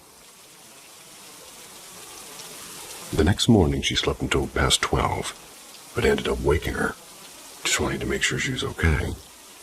She got herself up and seemed pleasant, but then the incessant verbal chatter started again. Then we noticed she was having a conversation for the first time. Not like a child, having like a make-believe one, where they're talking to themselves and maybe answering the questions too. She seemed like she was being interviewed or interrogated. She would give answers to non-existent questions, and I sent her on a neighborhood walk with my oldest daughter. Along with the way she discussed moving and finding a new house, but not with my daughter, with the voices she was hearing. Upon their return, we set up a virtual meeting with the pediatrician, while we waited for her appointment with the real pediatrician. I also learned during this meeting that my daughter had bought her ice cream from a Quick Stop. But immediately after arriving, the child had forgotten that she had eaten it. The virtual pediatrician was the first to point out this behavior seemed typical for a 4-year-old, and yeah, I've seen hyper 4-year-olds and agreed, but not for her. I still thought maybe a sugar reaction. We started to see her talk with a changed, higher-pitched baby voice. The doctor noticed it as well, and then noticed her talking to herself and then answering the cloudy people. She told them that that's who she was talking to. He recommended we take her to a child psychiatrist, but told us to visit the pediatrician so we can make the recommendation. Soon after, she's bouncing off the walls and with hyper fears and anxiety. Spikes on the floor said by the cloudy people, among other things. Started to be filled with dread as a parent, but still thinking it was sugar, I decided to take her on a walk to tire her out. Or stop giving her sugar completely for a minute. So we went to Target, and she found that microphone we bought, and she proceeded to use it over an hour straight, on the drive and at Target, until we saw the same toy again. Once she saw the webbing, she threw herself on the floor that spiders are all over her, and on my hand, and that she wouldn't let me touch her. And on a microphone, which I had to wash for her to touch again. That night was even worse than the previous night. Only now I had a 4-year-old who's regressing into herself, becoming more immature and smushing her food. Now the long night, hard to get her to sleep, and us looking at every theory in the book from PANDAS to ADHD to autism. Monday, the pediatrician. The first pediatrician only saw what she believed to be normal. The normal babbling of a 4-year-old. We assured her this was not normal for her, and when she stepped away, the conversations and trance-like answering and robotic voice began. She returned with the second pediatrician, and they observed the behavior. He remanded us to the ER immediately. He said we can do nothing for her. We wanted them to swallow for strep throat to rule out PANDAS. My wife has issues with strep throat over the years, with swollen tonsils and lymph nodes. I currently had swollen lymph nodes myself. They wouldn't, and we suspect they thought our daughter had fallen into household or recreational drugs. Leave everything like cough syrup on a high shelf in the kitchen locked up, and don't do illegal drugs or prescribed medications. So we went to the hospital, where till today she's been through a litany of tests.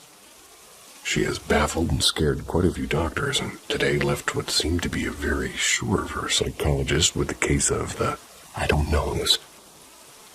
She also started with this thing that, she started with the she seems normal talk. Then we mentioned the cloudy people, saw the terror in my daughter's eyes, and then began to just lose her shit from that moment. We think it's stress-related. One thing won't let her out of the hospital, and the neurologist gave us the hard sell on steroids. She'd seen her child in trance-like states and assured the psychologist that there was a real problem.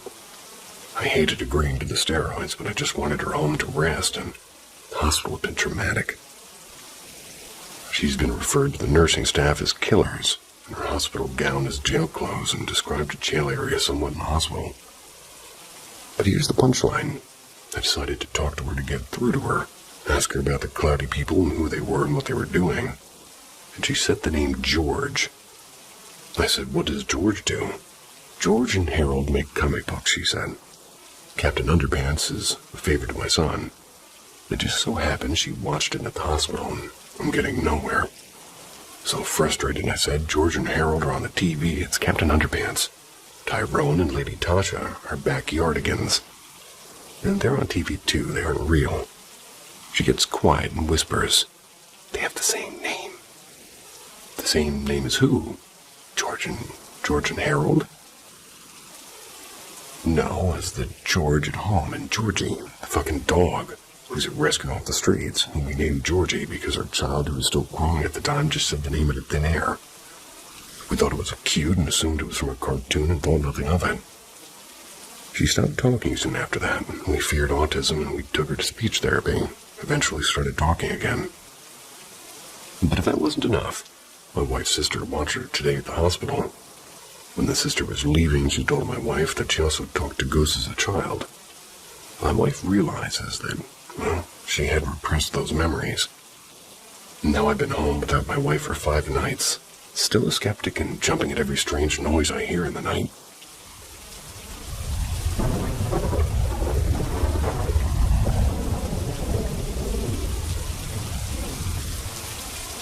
The lady in my kitchen and that pounding noise every night.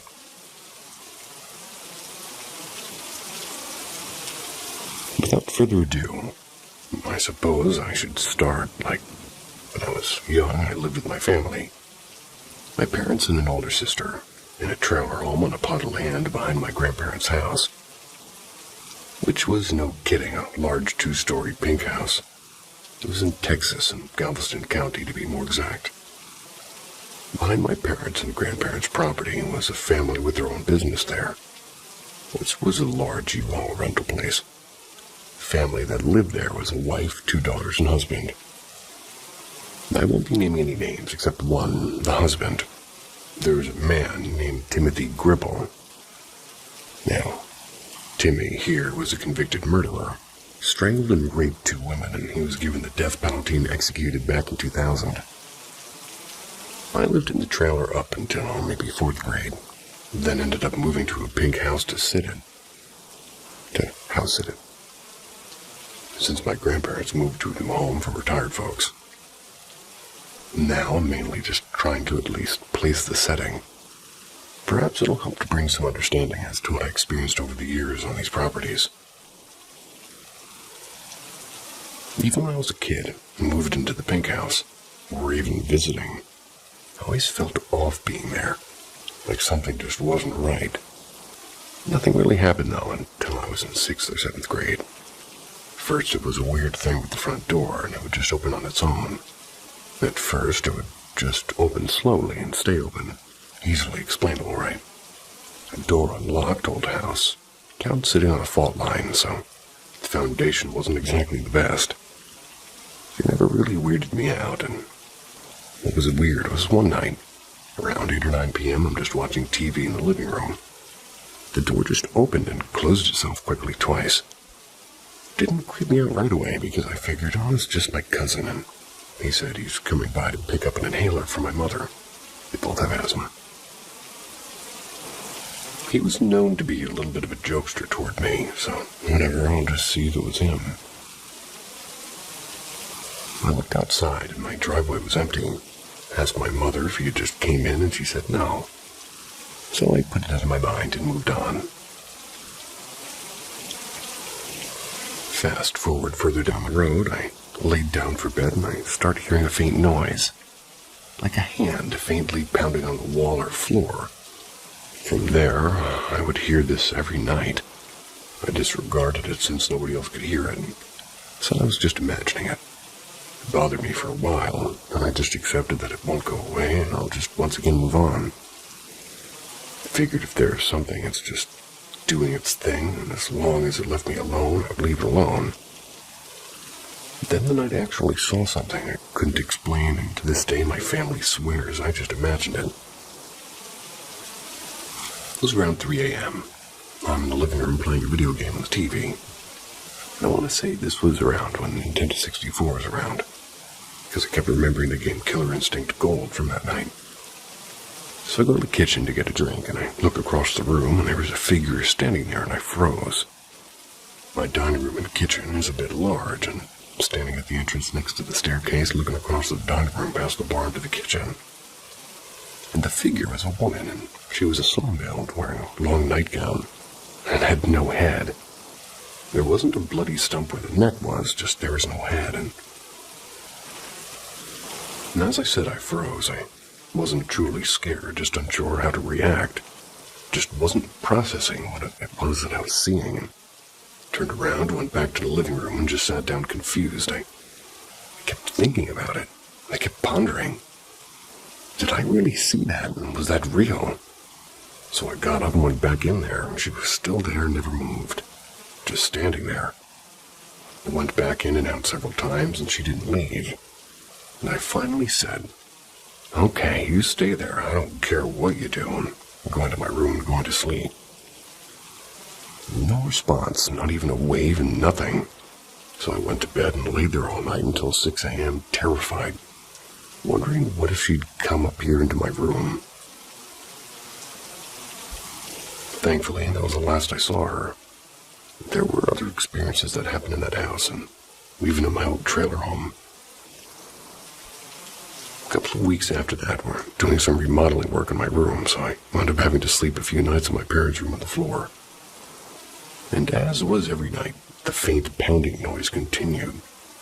Again, I would ignore it and just sleep, but that night the noise grew a little louder each time. It stayed faint, but grew slightly louder each time. I would ask the parents, "You hear that?" And they would say, "No, of course I didn't." As it continued, it finally stopped for a little while. It was oddly quiet, and I figured, okay, finally guess it got tired. After about 10 or 15 minutes, something slammed into my parents' closed doors to the room hard. It sounded like somebody just ran head first into it, and trust me, it was loud. I sat up and said, "Okay, I know damn well I was not the only one who heard that." The parents agreed. My father and I checked the whole house, even her attic, which is not a place you really want to go into since the house is so old. Nothing, and no one was there with us. The noise went back to its faint self that night after that. To this day, I think about this all the time. I have had other things happen, but these two events stick out all the time. I just still don't know what to think about them. I don't really know if this woman in the kitchen was a victim of that Gribble guy or someone else. I just don't know, and I wish I actually had some evidence to even prove it all happened. But the way it happened, I guess nothing else I could say there. Again, I have other things to share, which I will later on in a couple more threads. But what's everybody else's take on this? Some days I wish I did imagine it all.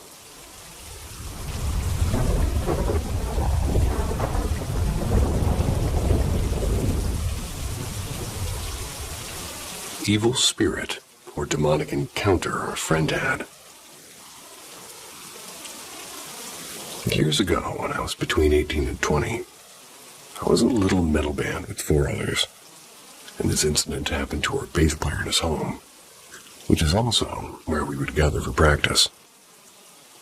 However, in a way it involved all of us. And again, this is his telling of the incident.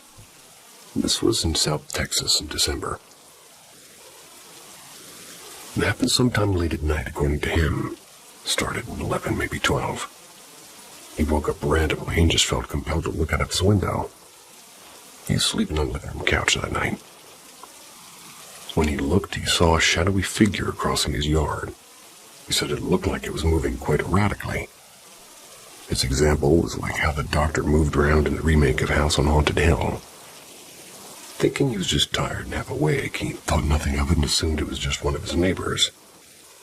They were known to do that often, and he went back to sleep. His neighbors did that often, huh? Shortly after that, he woke up with this feeling like somebody was holding him down and making it hard for him to breathe. Which sure sounds like sleep paralysis, except, He claimed the whole time he could hear chanting and whispering around him, and no one was in the room with him. It eventually stopped abruptly after a minute or two. He sat up confused and terrified, got a drink of water and tried to go back to sleep, which happened eventually. And shortly after that, it all happened again, same feeling, same chanting and whispering. He always said he never knew and could understand exactly what was being chanted and whispered. Regardless, this episode ended and he once again was scared and confused, and he chalked this up to maybe he had a bad dream and managed to go back to sleep. Then it all happened once more. He woke up like something was holding him down, making it hard to breathe. The chanting and whispering all around him again. Though this time, something new happened. He said he looked over next to him on the couch, and standing in front of the Christmas tree was a short, about 4-foot-tall, shadowy figure that appeared to be cackling at him. Wasn't making any other noise. This went on for what he said felt like forever this time. And when it stopped, he said, forget sleeping. Went to his bedroom and played his bass guitar the rest of the night. Good man. Also, for the remainder of the night, coming from the direction of his sister's room, he would hear 2 knocks every couple of minutes. He didn't go back to sleep until the next night due to this. When the band and I gathered the next day for practice, he told us what happened, and of course we all laughed and said, yeah, right, you're full of shit. Then he showed us that in his yard he found what looked like footsteps. They were tracked through his yard all the way to his front door. And the steps were just that, footsteps, made from shoes, but no defining features to them. No imprint on the bottom of a shoe, just plain. Then we sort of told around what time this started happening, that it was about 3 a.m. when the last attack happened. We all froze because of what we realized we were doing that night. Our singer woke up randomly and was praying. Our lead guitarist woke up and just couldn't go back to sleep, feeling like something was wrong and off, and I, for no reason, just woke up and turned on my lamp and started reading the Bible. We all realized that all of us at the same time he was experiencing the incident had gotten up at 3 a.m. and either prayed, read a Bible, or felt a sense of dread. Strange metal band. And our drummer wasn't there at the time. He never said if he did anything that night as well, but the story had spooked him.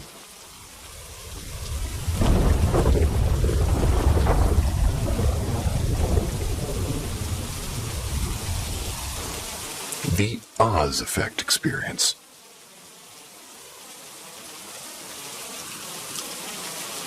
That silence feeling, being watched. Yeah, I'd recommend you listen to it.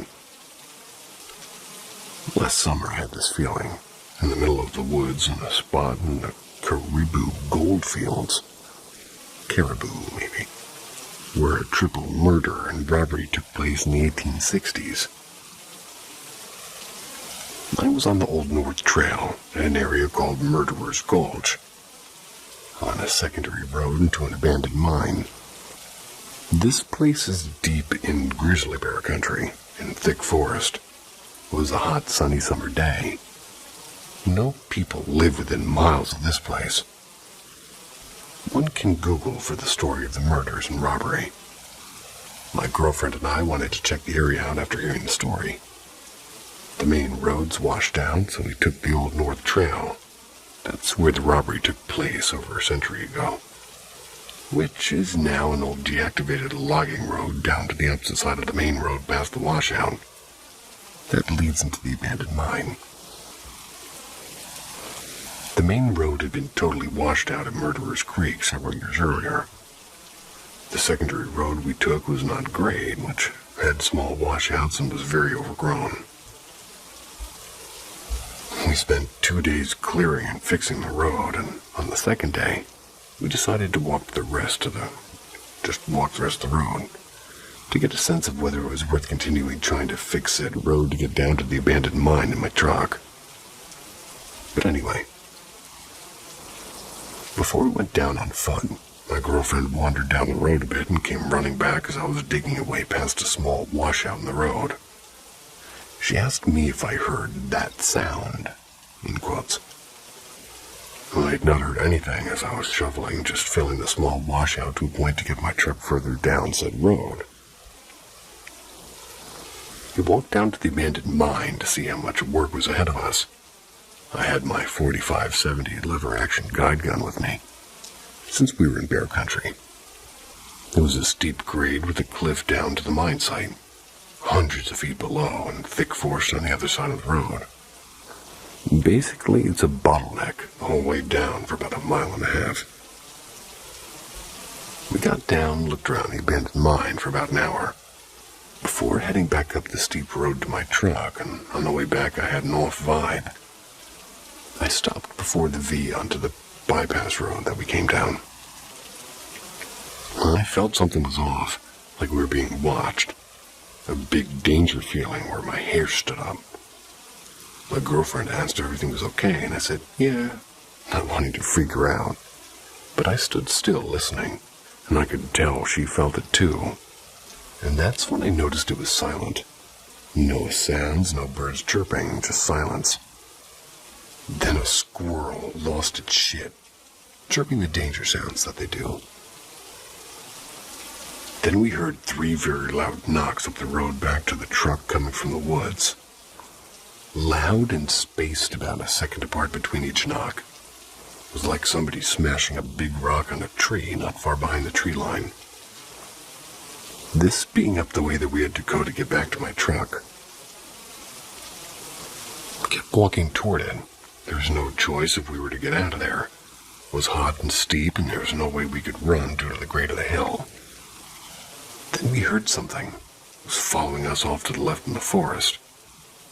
Then 5 loud knocks 200 meters up the road from the last knocks. We were in the bottleneck, steep cliff to the mine on the right, close knocks to the forest on the left. I looked at my girlfriend and said, we have to get the fuck out of here. We pushed up the steep road, me keeping an eye on the forest, ready to shoot whatever it was that was following us. It was the scariest walk of my life, but we got to the truck and got out of there. The sound my girlfriend heard prior to heading down turned out to be the same knocking sound we heard in the walk back up.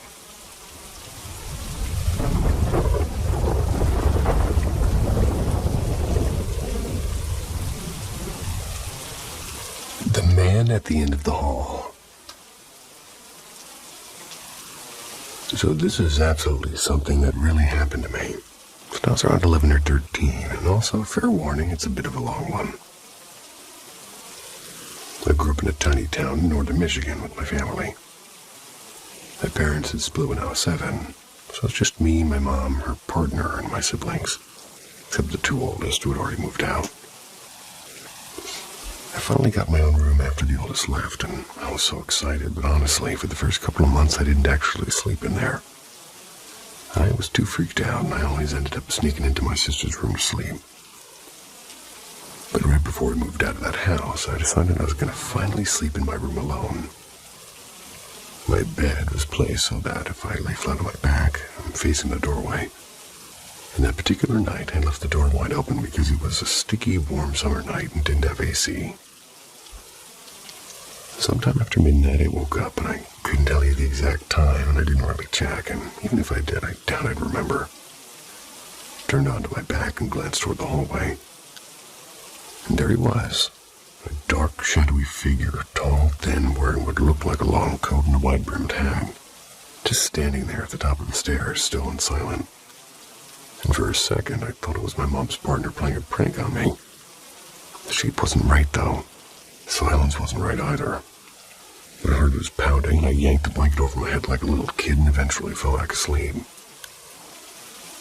A year later, we're living in a small trailer in the woods, and that's when I had the first dream. I was back at the old house, and I remember walking through the hallway and thinking I'm home, and felt so safe and familiar. Everything was exactly how it had been. Cluttered shelves, crooked curtain rod, my messy little room, and I wandered through the house feeling peaceful until I woke up. Didn't think much of it. About a month later, I had another dream. I'm in the same house, but this time it was just different. Some furniture was missing, bookshelf in my living room, big clock in the kitchen, the floor rug by the stairs. Felt emptier and less like home. I woke up pretty unsettled. After a few months passed and I dreamed again, the house was missing more things now and it felt cold and unwelcoming. I wanted to leave, but something kept me walking deeper inside and I saw it. The same tall shadow figure from that night. He moved slowly down the upstairs hall, almost floating. I felt my throat close up and I wanted to scream, but nothing came out and I woke up. The last dream happened while I was staying at my grandparents' place. I was back at the old house again, but now it was completely empty. The bare wooden floors echoed under my feet. There was no furniture, no light, and just shadows. That's when a figure appeared in front of me. Not the same one with the hat. This one was harder to see, almost like the edges were blurred, and he asked me softly, "You okay?" I told him I wanted to leave, and he held out his hand and said, "I can take you home." Something in my gut twisted, and I knew it wasn't right, and I said no. He kept promising, whispering things I can't quite remember now. About how I could stay where everything was familiar, how I didn't have to be afraid anymore, but I turned away and I woke up. The next day I told my sister everything about the shadow figure and all the dreams. And at first we joked that maybe I had some weird sixth sense, and years later I watched a video about shadow people. And that's when it clicked. A few more years after that, my boyfriend, whose family has all kinds of supernatural stories, explained what it might have been. He said sometimes these things use dreams to creep closer. First they give you something familiar and safe, and then little by little they strip it away until the only thing that feels safe is them. And if you ever agree to go with them, well, you're not really in control anymore. He told me I did the right thing, saying no, and telling someone. Apparently, sharing your dream with another person can break whatever hold these things try to build with you, and that's why he said people in the old days always told their dreams to someone else in the morning. And honestly, I've never seen that shadow man again. It does sound nice to say the dreams you had to someone in the morning. Sweet dreams. Tell them to someone.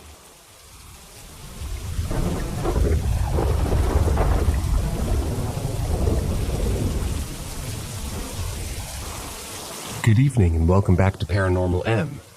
Help us work the algorithm by dropping a comment below, respond to stories, or leave your own 6 cents on the matter. Your narrator enjoys reading your comments, good or bad. Get ready for a journey of awe and wonder. Roundabout Ghost. This happened only like an hour ago. So I'm a graveyard manager at a casino in my small town. Right outside the casino, there's a roundabout, and it's had several accidents over the 2 years it's been here. We've been pretty dead tonight due to a thick fog, so I went out to check the parking lot and get a bit of fresh air.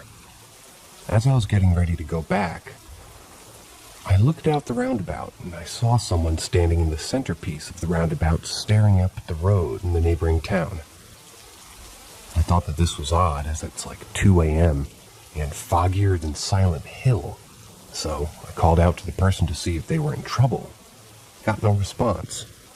I then looked at my phone for like half a second, and when I looked up, they were just gone. This kind of weirded me out a bit, as there's no way they could just disappear at that point, as even with the fog, I could make out the body and clothes, but looking back on it, I never did see a face. Just last summer, we had an accident where a trucker lost control of his rig and came barreling down the same road the figure was staring at, and ended up killing 2 people in a car in the roundabout. So I'm wondering if there's a connection there.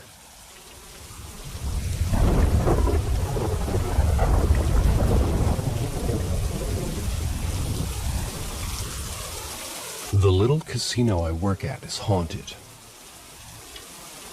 I work grave shift at a little casino in a small town, and everyone's had something spooky happen at one point.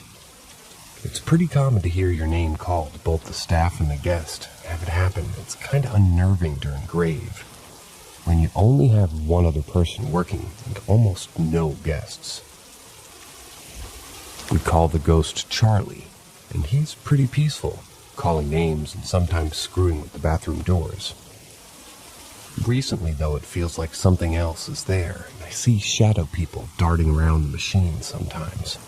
gets pretty cold when this happens, and it feels different from Charlie, so I doubt this is him.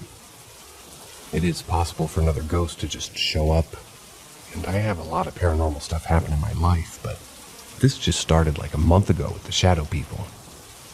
Anyway, I just wanted to share this and see if anyone had any insight or had any other workplace ghost stories.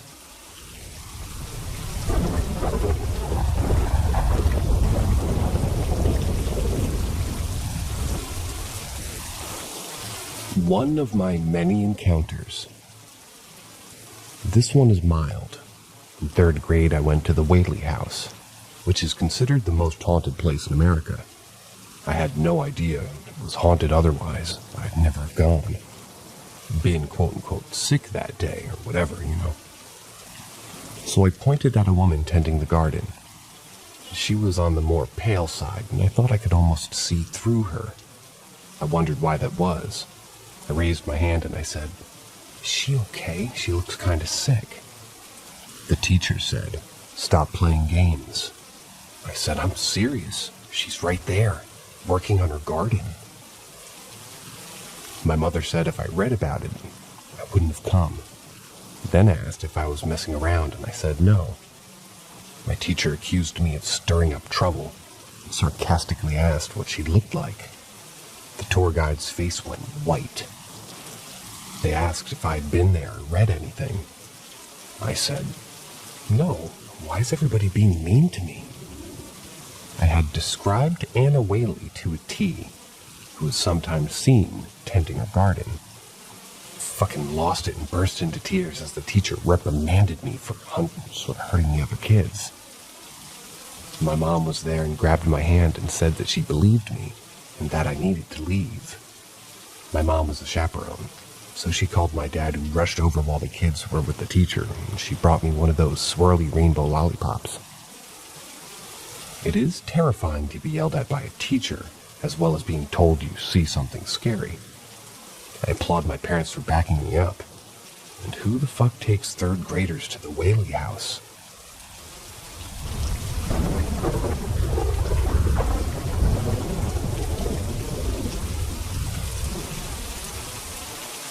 A few of my more minor experiences. I have too many to count. The other day I was playing Dungeons & Dragons. I was rolling for a saving throw so my character wouldn't die.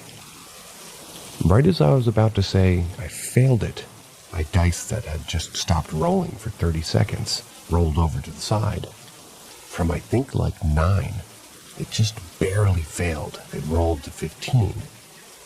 My DM thought I was fucking around. Safe bet, to be honest. Then I saw my reaction over Discord, so I saved and we won, still dumbfounded. I was cooking something and the oven fan turned on randomly. I was like, hey, kinda coming in clutch, you know? Then something pushed my laptop and a bunch of magazines really hard off the counter and threw a teapot across the room.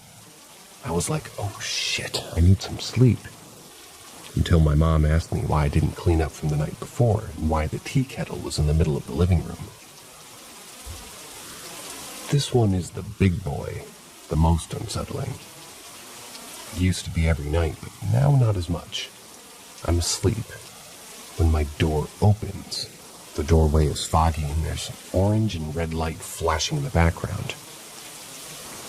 In walks one of the best looking men I've ever seen. He wore a simple but classy black 3-piece suit. His black hair is slicked back. He has a fantastic face and ice blue, almost gray eyes. He walks in and I can't move. He stands over me just looking at me for a few seconds, before leaning down and kissing me on the head. Then he says, "I'll see you soon enough," before leaving and closing the door gently. In each of these situations, I've tried to find other reasons, and no, there aren't any.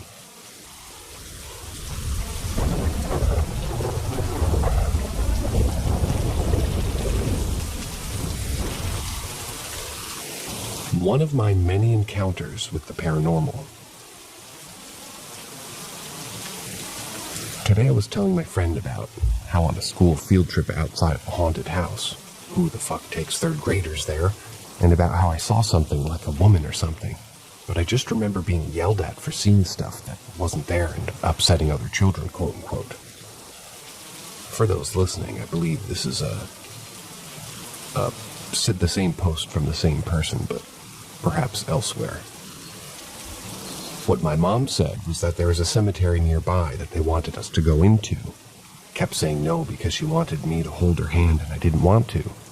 They were like, who?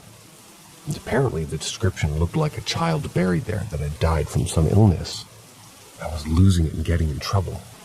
My teacher said I already read about it and wanted to make a fuss. My mom was there and said, if she had read about it, she wouldn't have come. Fast forward probably like over a decade. I finally set foot in that cemetery. I immediately walk over to the tree in there, and it had names because that's fucked. As I was looking, I had my hands at my sides, and what felt like a little child's hand started holding my right hand. As stereotypical as it sounds, the hand was colder than the normal air. When it disappears, I turn to my right, and there's a child's grave, with flowers, candles, toys, a little girl. I realized today that she did end up holding my hand. They make good stories, but it's scary to have these interactions and see, feel, and hear stuff. Makes your blood run cold. Or maybe my mama just raised a bitch and it isn't that scary.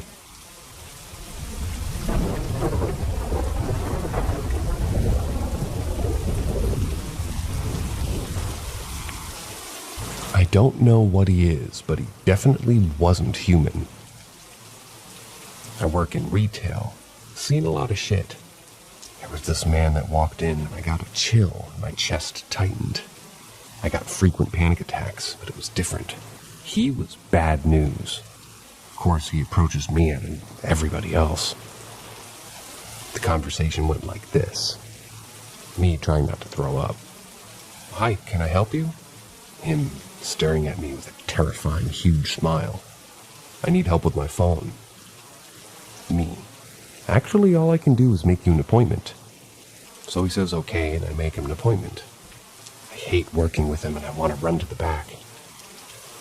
He's with his wife, who's normal, and I got good vibes from. Lady, run. She could become a skeleton in his closet. He was evil. Still makes me nervous and feel like I'm being watched. I just freaked myself the fuck out. I tell him to have a nice day, and he said, thanks, you too. So I laughed and said I couldn't tell if he was being sarcastic. He looked me in the eyes. Eyes are literally the windows to the soul for me. I look in someone's eyes and I see their darkest secrets. Any emotions they felt in the past, their thought process, and since past trauma. I know it sounds fucking insane. Also intentions. I thought it was normal. But when I found out it wasn't, and my grandma said I had the gift, I was like, no, I don't. That's not possible. I figured I was just really observant or something, but no. I say shit I had no way of knowing about strangers. I feel like they're lying despite feeling genuine shock from them. I don't guess numbers and shit, but I know what people have been through. Strangers. Once I look into their eyes, I got tested for schizophrenia and other psychotic disorders at least 5 times. They call it an active imagination, but it's accurate. Always more on than later if you got questions. Behind those eyes was evil and hate, nauseated me, gave me goosebumps and a shiver on a hot day. His smile got bigger and he said, you know when you ask someone if they're being sarcastic, nice men like me get angry. I don't know how I was calm on the outside. That felt somehow like a threat. I said goodbye and walked calmly to the back of the store and then had a full-blown panic attack. They aren't uncommon, but I never had, customers be that blunt.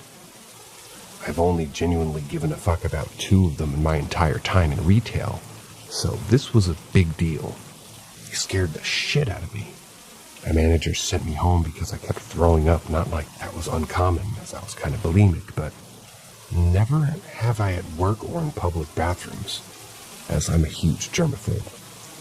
But before they had said a man asked for me, I refused to help him. Normally I'm trying to get a raise. and unless they make me feel unsafe, will try to help the customer. They sent my friend, who's 6'3" and ripped and protective as fuck, over me.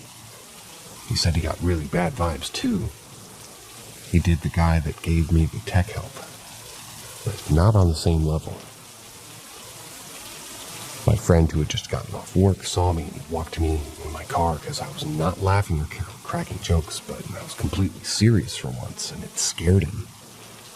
I'm like the equivalent of the class clown in the store. I'm normally the comedic relief in tight situations, as the eye thing tells me how to make people feel certain emotions, like happiness, and make them laugh. Bad ones as well, but I've rarely tapped into them. I'm depressed, so I want to keep others from feeling like me. At the same time, I have a general disdain for other people. I know, a weird combo. I care about other people, but I don't want to be around them or interact with them. Being around them is exhausting because whenever I look into somebody's eyes, it's like an insight check in D&D. I have no control over when to do it. It makes people think I'm not paying attention, but I can't pay attention and look somebody in the eyes. But I couldn't look away. I was stuck looking into those evil eyes. This was not just the average dislike I have for people. This man was bad fucking news. His smile seemed too big to me, and it was more menacing, like a dog bearing. I don't know how it's spelled, I'm dyslexic. Yeah, baring its teeth at you. You spelled it right, man. He didn't feel human. His wife was lovely and a sweetheart. She was normal and had a beautiful, genuine smile. She was oblivious to him. Can't explain it. Other people saw a normal smile and human eyes, but I know what I saw. His eyes looked normal, but were not human. The smile was too big. Haven't told anyone because it would freak the people that believe in this stuff out, or they wouldn't believe me. I figure people on this sub would understand. I'm not sure what he is, but he sure as fuck isn't human. I hope his wife is okay. She was so sweet.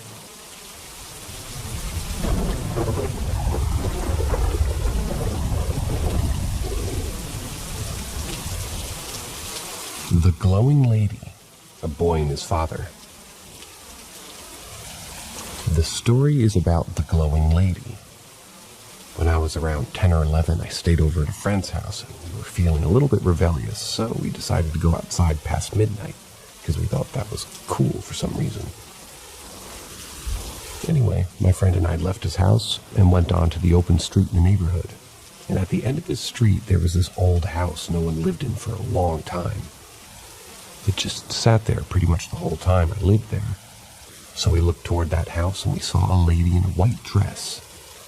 And since it was so long ago, I can't really remember a lot of the details, but I do remember her glowing really bright like car headlights pointed at us. Since it was so bright, I couldn't see her face, but I knew it was a woman and she had this dress on. She started coming towards us. So me and my friend, being kids, said to each other, "Run, she's gonna get us." We laughed it off and ran inside his house. And I got the idea to check out the window to see if she was still coming, and if she was gone, that was it. We just got on the PlayStation and forgot all about it. Now, years later, when I'm nearing 17 years old, me and my family go pay a visit to the old friends and the neighborhood. And when we reached the end of that street where the old house was, I jokingly said, "Nobody ever lives in that house." And my mom tells me, "Well, yeah, because people have told me a long time ago, a woman that used to live there was having a wedding, and her husband never showed up and left her. Then she came home, killed her kids in the bathroom, and killed herself." And everything clicked in my brain and I just froze. This second story is about a boy and his father. My mother has this friend, we'll call her Beth, that had all these stories about this guy and his son that she sees in her home from time to time. Nobody believes when she tells them that she's constantly telling my mom that she just wishes somebody else would see them. Anyway, she described both of them as wearing a plain white t-shirt and blue jeans. But the odd thing was, they both have no head, like it stops at their shoulders. But she said that she sees them. but they just stand still and look in her direction. She wakes up and sees them, or they'd just be vibing in her house, and she told my mom that they don't scare her, because they just stand there, and understandably, it was probably their home before hers. Moving along, one day a friend of Beth comes over for dinner. Beth tells her that she has to use the restroom, so she goes and takes care of that. And when she gets back to her friend on the couch, the friend says to Beth, "I thought your husband gets off in an hour." Beth says, "Well, he does." And the friend says, "Well, I just saw him walk to the back bedroom and I said hi, and he just kept walking and didn't answer me." Beth realizes what just happened, and she starts clapping out of excitement and asks, "What was he wearing?" And her friend says, "A white shirt and blue jeans." And Beth gets excited and says, "Yes, finally, somebody else finally saw him." Because she was starting to think maybe she was just going a little bit crazy. In conclusion, one day Beth finally says, "I'm tired of this. I understand you once lived here, but this is my house now, and you can no longer stay here." And then she stopped seeing them.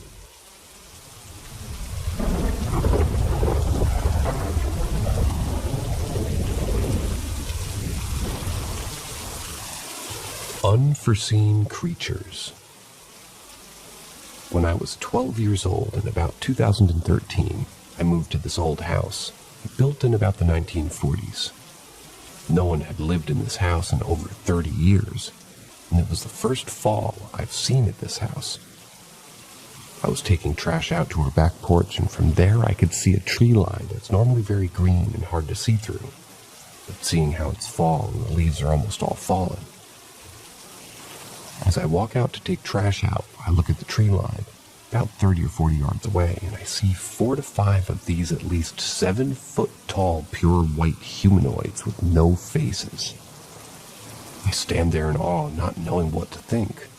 It honestly looks like they're talking with hand gestures, but I couldn't hear anything.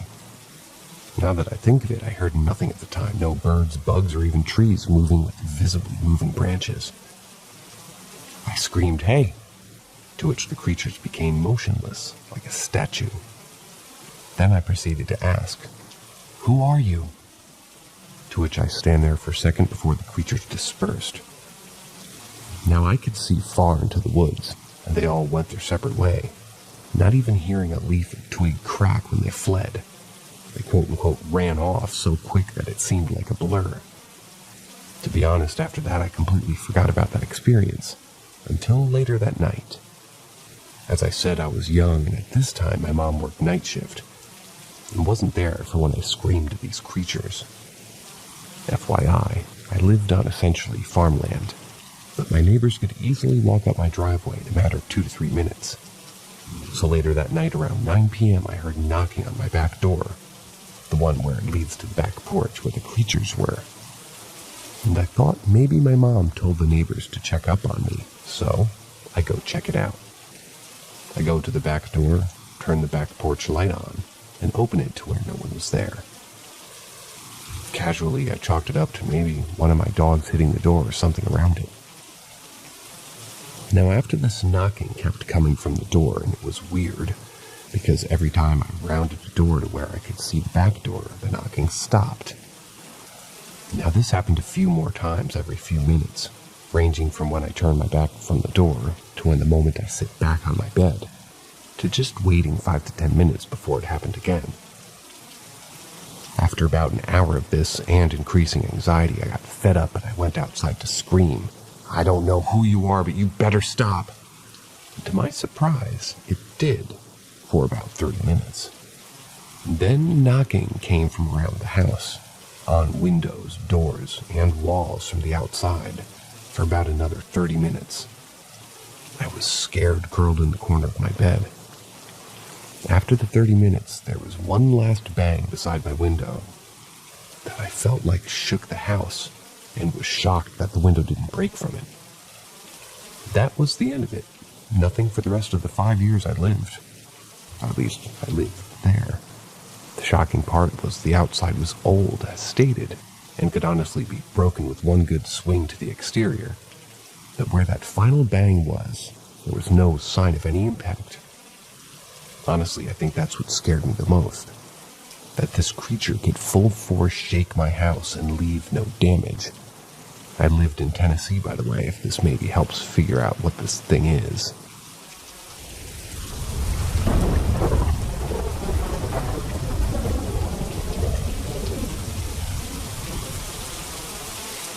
He was friendly. Many years ago, when I was 12, my parents got divorced. After I moved in with my mom to a new house. The house was bought from an elderly couple who couldn't live alone anymore due to the age and were sort of heading to a nursing home. At settlement, once all the paperwork was signed and T's crossed and I's dotted, the elderly couple casually brings up, "Just so you know, we think our son Daniel is still in the house and has never left." Now, it's unclear if he died in the house or just came back to stay with his elderly parents. My mom was totally sketched out by this. Fast forward a few weeks. The second floor was completely unfinished. My older brother was in trade high school at the time for a senior project, and his project was to frame out the second floor. One night, while there by himself, he was working with the bedroom door closed and his music speaker on, when he saw the handle do about a half turn and the door very slowly open about a quarter way. He ran out of the house and had my other brother come pick him up. This was the first experience. About 6 months later, he was in a bad car crash and was lucky to be alive. After many surgeries and time in the ICU, he was sent home to recover and was in bed and wheelchair for an additional 6 months with very limited movement. He and his friends have many stories of what sounded like silverware dropping into the metal kitchen sink, or a frisbee just rolling across the room, but nothing ever violent. Now for my experience. You need to know the basic layout of my house first. On the first floor, there were 2 hallways, and this formed a big L shape. My room was at the end of the short leg of the L, and the kitchen was at the end of the long leg of the L. Standing at the island in the kitchen gave you a perfect view directly down the long hallway to the intersection of where both hallways met. At that intersection was the bedroom door to my mom's room. There was also a pretty bright hall light at the intersection. One night, I was in a video game binge in my room. Honestly, I'd say 5 straight hours of playing without getting out of my chair, not even going to the bathroom. While playing, I saw something out of the corner of my eye in the intersection of the 2 hallways. It looked like a moving shadow and pretty tall. I looked over and after a few seconds I dismissed it as being a cat. The height discrepancy didn't make sense, but I wasn't too worried. I started playing again, and a minute later I saw movement again. This time I stopped and looked a bit longer, focused on where I saw movement. Nothing. I go back to playing for a few minutes, and I can see movement again. No way, this is my cat at this point, and this time I won't break my line of sight from the hallway. All of a sudden I hear my mom saying, Kyle, where are you going?" She comes walking down the long hallway from the kitchen and turns toward her room, but the door was closed, as she always left it. She looked confused, turned around and surprisingly saw me sitting in the chair in my bedroom. She asked, "Did you just go into my room?" It's just so weird. We both saw the same shadow in the same spot at the same time. And over the next years, we had so many small, unexplained sounds, thumps, or out of the corner of our eye, sightings. He was never violent, thankfully, or vocal, but it was always an ominous feeling. However, my mom was very unbothered by him and used to openly talk to him and just ask him how he was doing. I guess to be friendly with him. One day, my mom decided to try and help him. She said out loud, "Daniel, I'm going to where your parents went. If you want to see them, come with us in the car." We then got ready and got into the car. The nursing home where they went after they sold the house was only a 5-minute drive from our house. My mom announced every turn and road name. "I'm making a left onto so-and-so road." Turn by turn, she gave directions out loud, and when we got to the nursing home, she said, "This is where they are. but I don't know what room they're in. We waited a minute and headed back home. We never really saw anything definitive again.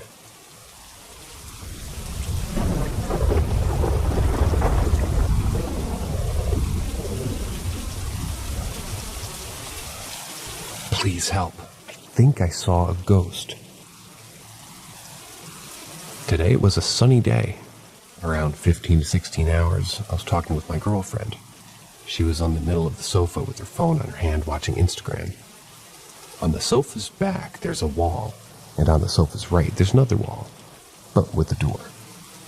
Out of nowhere on that door, I see many white thin smokes slowly moving from the left to the right for around 2 seconds until disappearing. I stop the conversation and in a serious way tell my girlfriend that there's a ghost on the door. She keeps looking at me, not taking me seriously. And then the white smoke comes back. I tell her to look, but this time it moves from the right to the left and lasts around 1 second. This is when she looks and it's not there anymore. It was like the smoke you see from incense, soft, thin, but in a large quantity. I thought maybe it was my girlfriend's phone, but its light wasn't hitting the door. I checked the lamps nearby, I checked the zone near the door and saw nothing. I even thought about spiderwebs, but none of these move. I'm scared, guys. This isn't my first paranormal situation. Around 7 years, I saw a huge white glowy aura moving slowly on my parents' room, more than 1 meter long. My brain shut off until I realized what I'd seen. Guys, should I worry? Is this the right subreddit? Part of me is happy my girlfriend didn't see it. I'd rather think it was a hallucination than a ghost.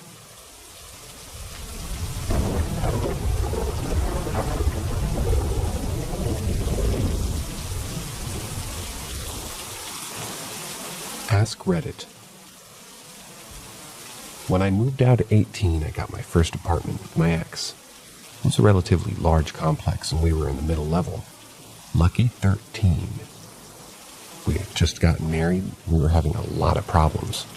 I chalked it up to my rushing into one bad situation to avoid another. Long story. But there was something weird about the apartment that seemed to bring out the worst in us.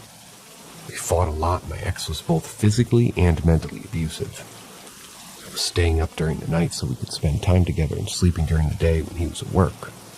Because we fought so much, many of these nights would be spent in the living room alone surfing the internet, while he would be in the bedroom playing games or sleeping. The layout of the apartment was like this. Slightly different. Oh, it says this and this is a link, but I can't show you the link, so... Anyhow, moving on. Slightly different. We didn't have as big of a back bathroom, but that's the same layout. We had a computer desk set up in the corner of the living room, and sitting at the desk meant your back was to the small T-shaped hallway leading to the back bathroom and spare bedroom. This is important. The back bathroom always gave me the creeps. I couldn't go back there without feeling an overwhelming sense of dread. There was a small built-in wall shelf behind the door in the back bathroom, and there was a hole in the wall. It reminded me of Silent Hill, because every time I'd see that hole, it seemed to get bigger. During many of those nights when I'd be up along the computer, I'd be browsing the internet, reading things like creepypasta, watching movies, playing games. I've always been sensitive to supernatural things. Scary stuff I can't explain, if you will. I've been so scared I was literally immobilized with fear before, and I've had visual hallucinations at night many times. There was one instance that really sticks out in my mind. I don't know if it was a dream, a hallucination, or what. I was sitting at my computer desk in the dead of night reading something, but it was like the point of view was switching between myself looking at the computer and that of like a dome camera in the corner of the room watching myself at the computer in the room behind me. I'm scrolling, then the point of view switches, and I'm watching myself. I see myself scrolling, and I've got my chin resting on my hand. I can see that I'm reading something. The entire room is in view behind me, and I can see the kitchen and dining area behind me as well, and the T-shaped hallway leading to the back bedroom and bathroom. I'm just watching myself. And then I see a shadowy figure drift up the hallway and stop behind me. It's literally just behind my left shoulder. I'm watching from the aerial point of view, and I can see this figure's just resting there behind me, just over my shoulder, as if trying to read what's on my screen. It switches back to my point of view. I feel tense and cold, and I get that weird feeling like something's watching me. Then go to turn around. The point of view switches back to aerial, and I see the figure bolt down the hallway before I can turn around and see it. The point of view switches back to my own, and I'm now aware of what just happened. I'm looking behind me, nothing's there. Just turned on all the lights in the house, and then went to the master bedroom, locked the door, and laid in bed. The next thing I remember is waking up the next morning when my ex went to work. It wasn't until after that we finally moved out that I told him about the experience, and he shared with me about how the apartment as a whole made him uncomfortable, and just mad all the time for no reason. I still don't even know if what I remember was real or just some weird dream. I still get uncomfortable thinking about that apartment, all the weird shit that used to happen there.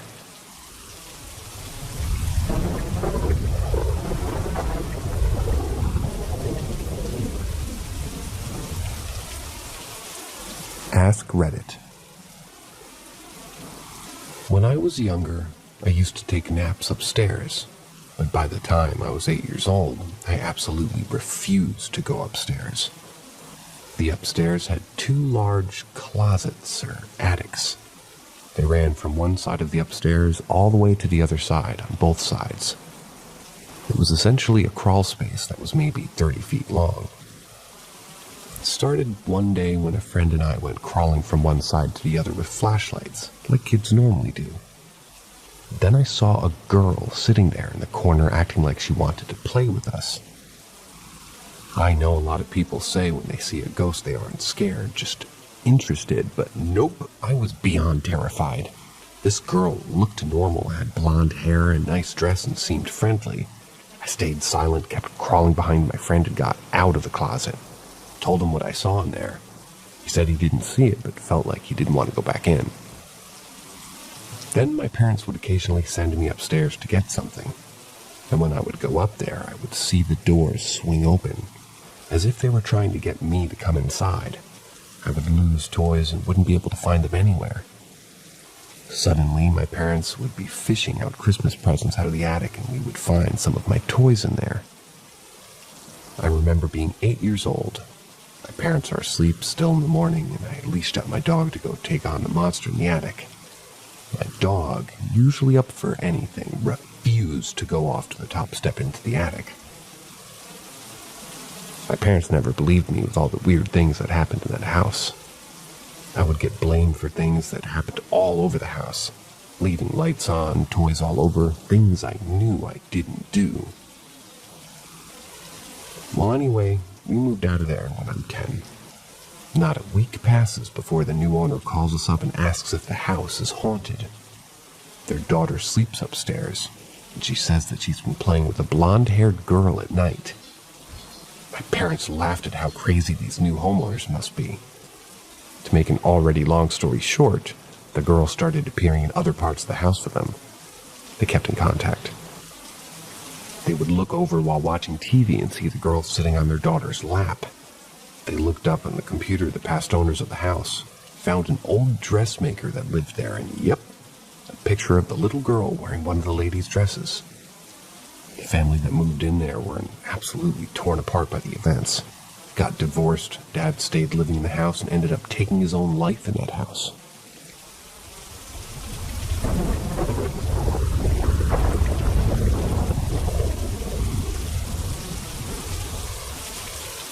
The guy who died at the convenience store. I started working there in the 90s. Shortly before that, the owner's son was working, and a man rushed in to ask for a knife. He'd been in a car accident, and his girlfriend couldn't get her seatbelt off. Owner's son turned around to grab the bagel knife, and by the time he turned back, the dude was dead on the floor. His seatbelt had done something to his esophagus, crushed it, I believe. And while adrenaline helped, he suffocated and died right there at the register. I did not know this when I started working there. I found out after I asked about the things I was experiencing. Bird, you're sounding like a car backing up. I found out after I asked the things that I was experiencing, and I'd get kicked or poked in the leg or shoulder while nobody was behind me. I'd walk through cold patches that moved throughout the store, see the reflection of someone in the cooler door, but turn to see nobody there. Felt like I was being watched while I was in the cooler filling sodas. But the knife, the bagel knife, while working by myself on camera with nobody else there, that knife would be gone the minute I turned around, and then I'd find it back a bit later, maybe somewhere else. The other staff said similar things were happening to them. The overnight shift was one person, and often the store was empty. The people who worked that shift heard whistling sometimes, but mostly they heard crying. Turns out the girlfriend was a teacher at my high school. Started talking to him while I worked. I let him know that she was okay, she survived, and he can let it go. And things started to calm down. I stopped getting poked. The knife stayed where I left it. Definitely the most intense experience I've ever had.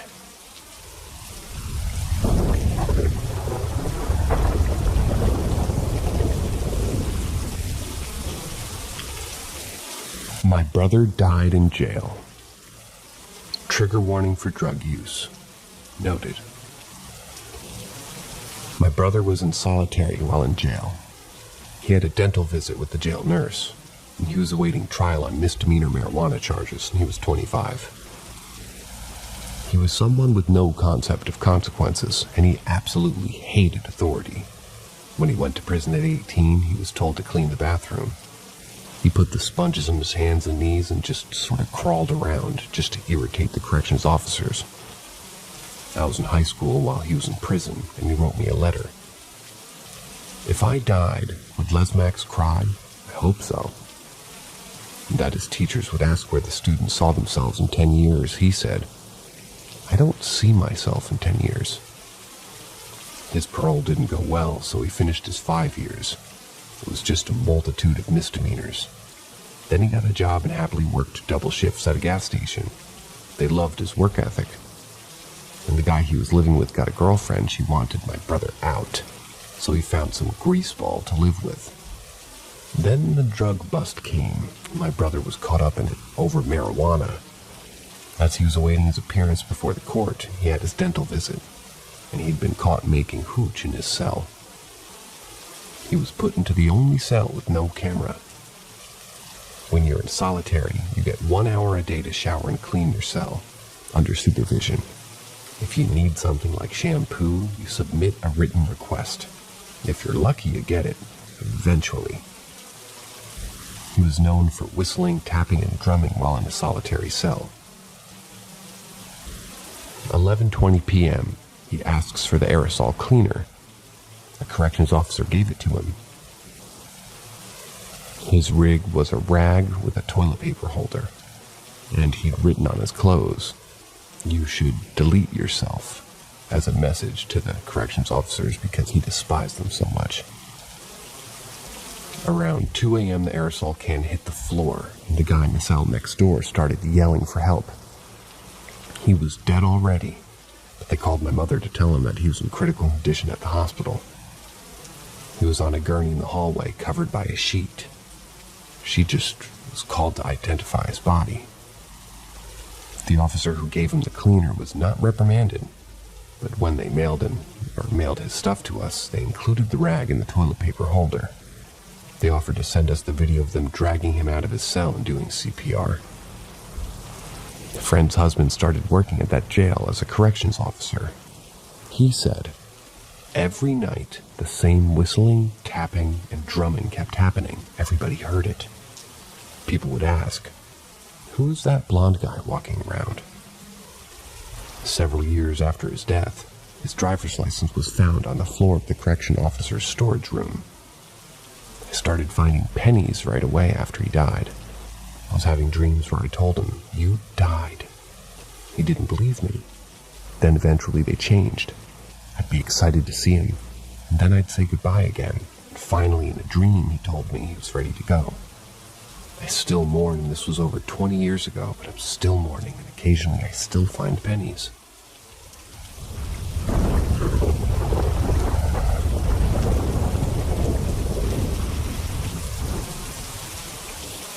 Got a good ghost story? I love a good ghost story. Let's hear yours. I've got a few, but here's a moderate one from a few years ago. I was staying at my buddy's house in Massachusetts. Right near her house is a famous old abandoned mental hospital. Naturally, we went trespassing in daylight to check it out. There were lots of buildings on this site. It was like a whole campus.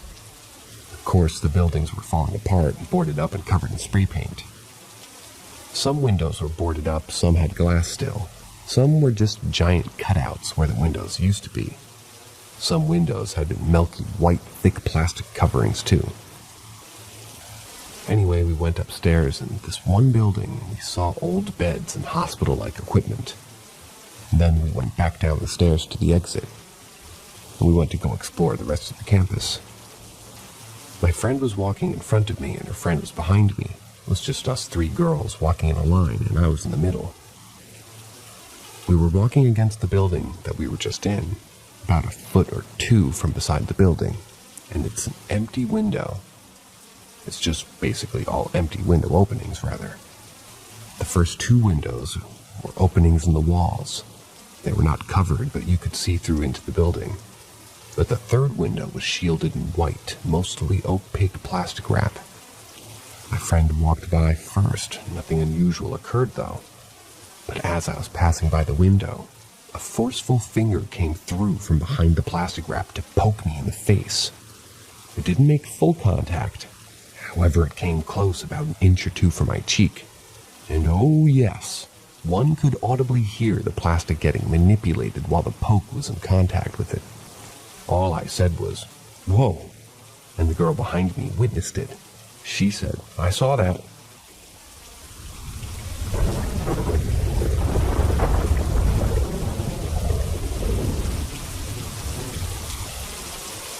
Craziest thing to ever happen to me. And I live in Baltimore. So living in Baltimore, there's a place called Loch Raven Reservoir, and it's out in the sticks. Quick to get to, though. Baltimore's kind of weird like that. 10 minutes one way, woods 10, then next the ghetto. So we would drive out to Loch Raven and smoke while driving the empty country roads. Well, on those roads is a turnoff to a park. It's been a while, but I'm kind of sure it's Cromwell Park. And it's not the kind of park you think. It's more just woods with trails, and you can only get there by driving. Roads way too small and dangerous to walk. Well, me and my friend went there one night to smoke. It was about 1 a.m. and we parked in the parking lot, which again is just a few spots for cars made from gravel. In front, behind, and to the right are trees leading to nothing but more woods. To the left, I'm driving by the way, it's a field. The field goes a little more than a football field, and I would say maybe a football field wide, till you guessed it, more trees. Yes, very good. So we have a CD case, and I was breaking the bud up, and while my friend prepared the blunt. It's pretty dark out, except for some moon and starlight shining, and I just look to my left, and on the edge of the field where the trees start, I see what appears to be someone with a flashlight. It's far away, so I'm not worried about it, and just say something to my friend like, "What the fuck is somebody doing in the woods all the way out here at this time?" I continue breaking up the bud, and when I'm done, I pass it over to my friend, and he dumps it in the blunt roll and kind of just lays the CD in the dash. While I'm waiting, I look up to my left again, and now the lights are up in a tree. Not real high, just a few feet. So I comment again. Why the fuck is somebody climbing trees at this time in the middle of nowhere? He's just like, if I know. Then he starts to hear some pops going off. Now I'm like, okay, he's lighting fireworks off. So weird. The pops keep happening more and more. I had no idea that all hell was about to break loose. I'm looking over there and a flash of light turns off and the pops keep going. For some reason I had thought that... And when I thought... Or rather, for some reason I had a thought. And when I thought, it was my stomach. Got that scared feeling. Sorry, the writing is crazy. I got that scared feeling and I said out loud to my friend, getting goosebumps thinking about this. Why can't we see fireworks going off? At that exact moment, the explosion got super loud and traveled across the field towards us, like a string of explosions coming right at us. We made it across the field in probably 3 or 4 seconds. The car was engulfed in explosions. I could feel them in my guts like fireworks do. The CD case vibrates off the dash and they're going off like crazy. My friend who's been through some stuff in his life, his mom stabbed his dad up in his sleep while he was in the room next to a 13-year-old, so he's not easy to scare. He's in tears, freaking out, begging me to leave, absolutely pleading. I'm saying, no, I want to know what the fuck is happening. I turned my car back on because I felt bad for this clown in tears and was going to leave. But it all stopped as soon as the car turned on. I remember him saying it sounded like a stampede of horses going around the car. The area had fights from the Revolutionary War and redcoats and bluecoats in that area. It was known for being sympathetic to the redcoats and battles being fought in the area. Can't say that's what it was, if it was a ghost or what, just saying that's what came to mind. I emailed the park 10 or so years later and asked if anyone has ever said anything about anything paranormal to them before. They said no. Not one thing ever. To this day I'm left perplexed at what the fuck happened that night. It's mind-blowing. I thought only movies had this kind of stuff, but since then I'm way more open-minded. I still believe a lot of people lie and are just crazy. I hear stories on here where you think, bro, come on, you're full of it, or you need help. But this is what happened to me, believe it or not, and I don't care. But it's the only thing to happen to me. Felt the urge to tell someone.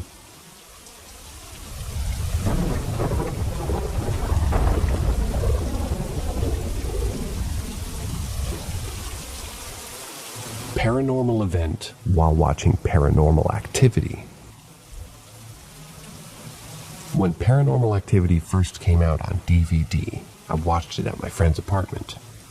She lived in an independent living portion of an orphanage. I've always loved ghost and haunting movies, and that one really freaked me out. But the freakiest part happened at the end of the movie. I was pretty unnerved by the end of the movie, and after the end scene, the credits started to roll. However, they were not normal credits that you can read. The names were flying by so quickly on the screen that they are just kind of a blur. My friend and I thought that was really strange, so she paused it so we could read the names. When she paused it, the screen showed a ton of tiny names, like 200 of them, and every single name was my first name with a different last name. My blood ran cold and I got chills all over. I could think of no rational explanation for why every single name on the screen was my own. Surely there couldn't have been 200 of my name working on this film. And for all the names to be grouped together instead of separated by their role on the film, it was strange. When we pressed play again, all of a sudden the credits were rolling normally. I've watched the movie since then, and the credits were normal. Happened just that one time. Needless to say, I stayed at her apartment that night, because I did not want to be alone. Felt like some entity was singing, just kind of singling me out. I was pretty freaked out and feeling on edge. Later on, I hear stories about how the orphanage she was staying at was haunted.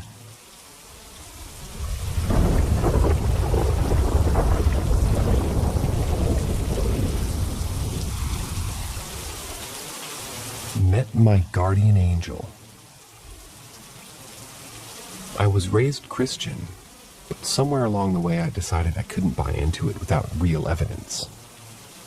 It all seemed very suspect. That we were just supposed to believe because of faith. So I considered myself agnostic.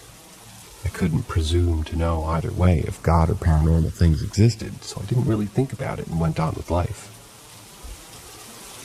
Anyway, that's the mind frame I was at 19 years old when I went to a rave with my boyfriend at the time. I had been drinking, and we had an argument that pissed me off, so I went to sit in the car by myself until he was ready to leave. I was aware of my surroundings and I didn't pass out. I had never drank to the point of blacking out ever. I sat in the passenger seat and remembered the CD I was playing. I hadn't been sitting there long when my passenger door opened and someone crouched down and put their hand on my leg. What struck me is that I didn't feel threatened at all. This person didn't knock first, just opened the door, bent down to touch me like they knew me and knew I wouldn't be afraid. When I looked at this person, I got the impression it was a female. But then I wasn't sure. Maybe it was a feminine male. It was unclear. They looked androgynous with short, dark hair, and even though I was looking directly into their face, I can't remember any of their features. I just get the impression of a light figure dressed in dark clothes with dark hair, but a peaceful presence. I wasn't scared. They said, "Are you okay?" I said, "Yeah, I'm fine. Who are you?" "Did my boyfriend send you?" And they said, "No, he didn't. My name's Star. I don't know how to go about explaining who I am." I said, "Okay, well, can you try?" They said, "No, I just came to check on you. If you're okay, must be going now." I asked them to stay, but they shook their head and said that they had to go. At this point, I had to come to think I was speaking to a woman. So she closed the door, and I watched her walk off in the rearview mirror. A little while later, my boyfriend gets in the car. I asked him, did he send that woman to check on me? He asked who I was talking about. I explained the interaction, and he said that he'd been watching the car the entire time as I was sitting in it, and nobody came to the car. In fact, the doors were locked, and he had to unlock them to get in. He was shocked because the experience had seemed so visceral and real. He was raised Catholic and told me that angels were often described as featureless and androgynous, the way I had described them. Like looking into a bright light, but it didn't hurt my eyes. I scoffed at first, but then realized I had no better explanation. Ever since that night, I've been convinced I met my guardian angel. I know how crazy that sounds, but it was so real and I don't know how to explain it otherwise. I'm positive I didn't black out. Has anyone had a similar experience?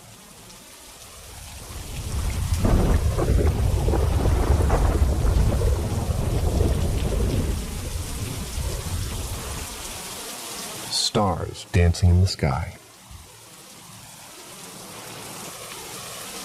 A few nights ago, I was out late at night with my family and some friends. It's really smoky out, and I looked up and noticed a relatively bright star in the sky. About like Vega in brightness. I'm into astronomy, so I looked at it for a while, trying to see if I could identify it with my star app on my cell phone. And that's when I noticed a couple of odd things. The star was moving, not in a straight line like a satellite or an airplane. It was staying in its same little patch of sky, but it was moving in a random pattern and at random speeds. Sometimes very slow. Sometimes it would stop. Sometimes it would shoot very fast. It wasn't wiggling a little bit like atmospheric distortion. It was moving a significant distance. I pointed it out to the people I was with, and we all agreed that we saw it move. Also, it wasn't appearing on my star map. The other people I were with identified 3 additional lights doing the same thing. Also in the sky, there were normal stars that weren't moving and not as bright. After watching for a good long time, I realized that they were also pulsing light seemingly at random. It would flash slightly and illuminate the clouds around it, so it was inside the clouds. Sometimes only a quarter would flash. Sometimes it would light up the clouds around it all the way around. I watched them for about an hour until it was time to leave, and then drove an hour away. They weren't in the sky at my house, only at the location we originally saw them. This is the second time I've seen something like this, but this is the first time that I had a whole crowd with me to acknowledge what I was seeing and watch with me.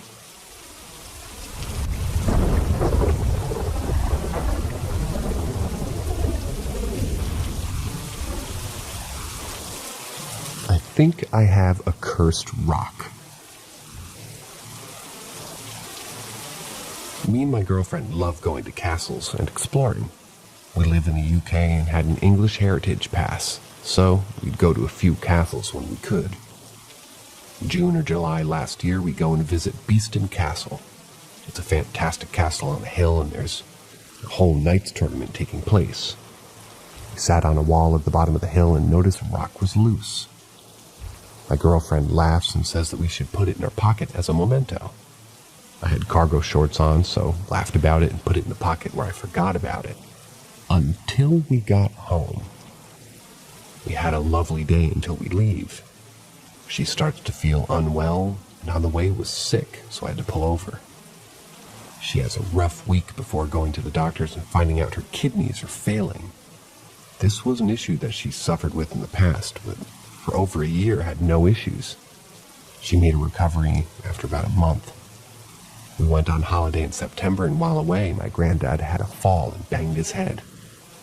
He healed up before I returned, but has bad knees and needs surgery, which keeps getting pushed back. My car broke in October and was taken off the road as the engine broke and couldn't be reasonably replaced. Still without a car, having to borrow my mom's until I could afford a new one. November comes and my girlfriend's mom, who has a number of long-term health conditions, gets sepsis and is in the hospital where she nearly dies, and a DNR is placed on her by the doctor. She does come out after making a recovery, but has had several more stints in the hospital through this year. Each one of them, she has a time where she can't breathe and is close to death. My nan has had cancer for a while and finishes her radiotherapy in December. All seems to go fine, but is told near Christmas that it didn't work out and the cancer is basically now all over the body. She's still fighting and on medication, but it seems nothing will clear the cancer. January, and our cat gets hit by a car and dies. We had him less than 12 months. February, and my girlfriend's grandma is unwell and dies on Valentine's Day. March and April, our dog gets unwell and has to be put down. May and June, her nan is unwell with cancer and dies after a short battle. July, my mom is now unwell and her muscles wearing away after drastically losing weight and not being able to eat much. She's been diagnosed with liver thrombosis, but having loads of tests to see what else. She has a lot of falls, can't make it upstairs all the time, and needs a bit of care, which my dad struggles with as he has spinal problems. Also, my granddad is admitted to the hospital as he has a long-term blood infection. He has no idea how he got it. This is prolonging his surgery again. And this morning my mom's car goes in for service, an MOT, and it fails with the timing belt needing replacing. They haven't gotten one, so it could be weeks. I need transport for work, so trying to arrange a courtesy car. We also are waiting for money for my girlfriend's grandma's house sale to come through, as we're going to be given some money for a car, but last night we were told this too is delayed. That sounds like a series of more than bad luck, sir.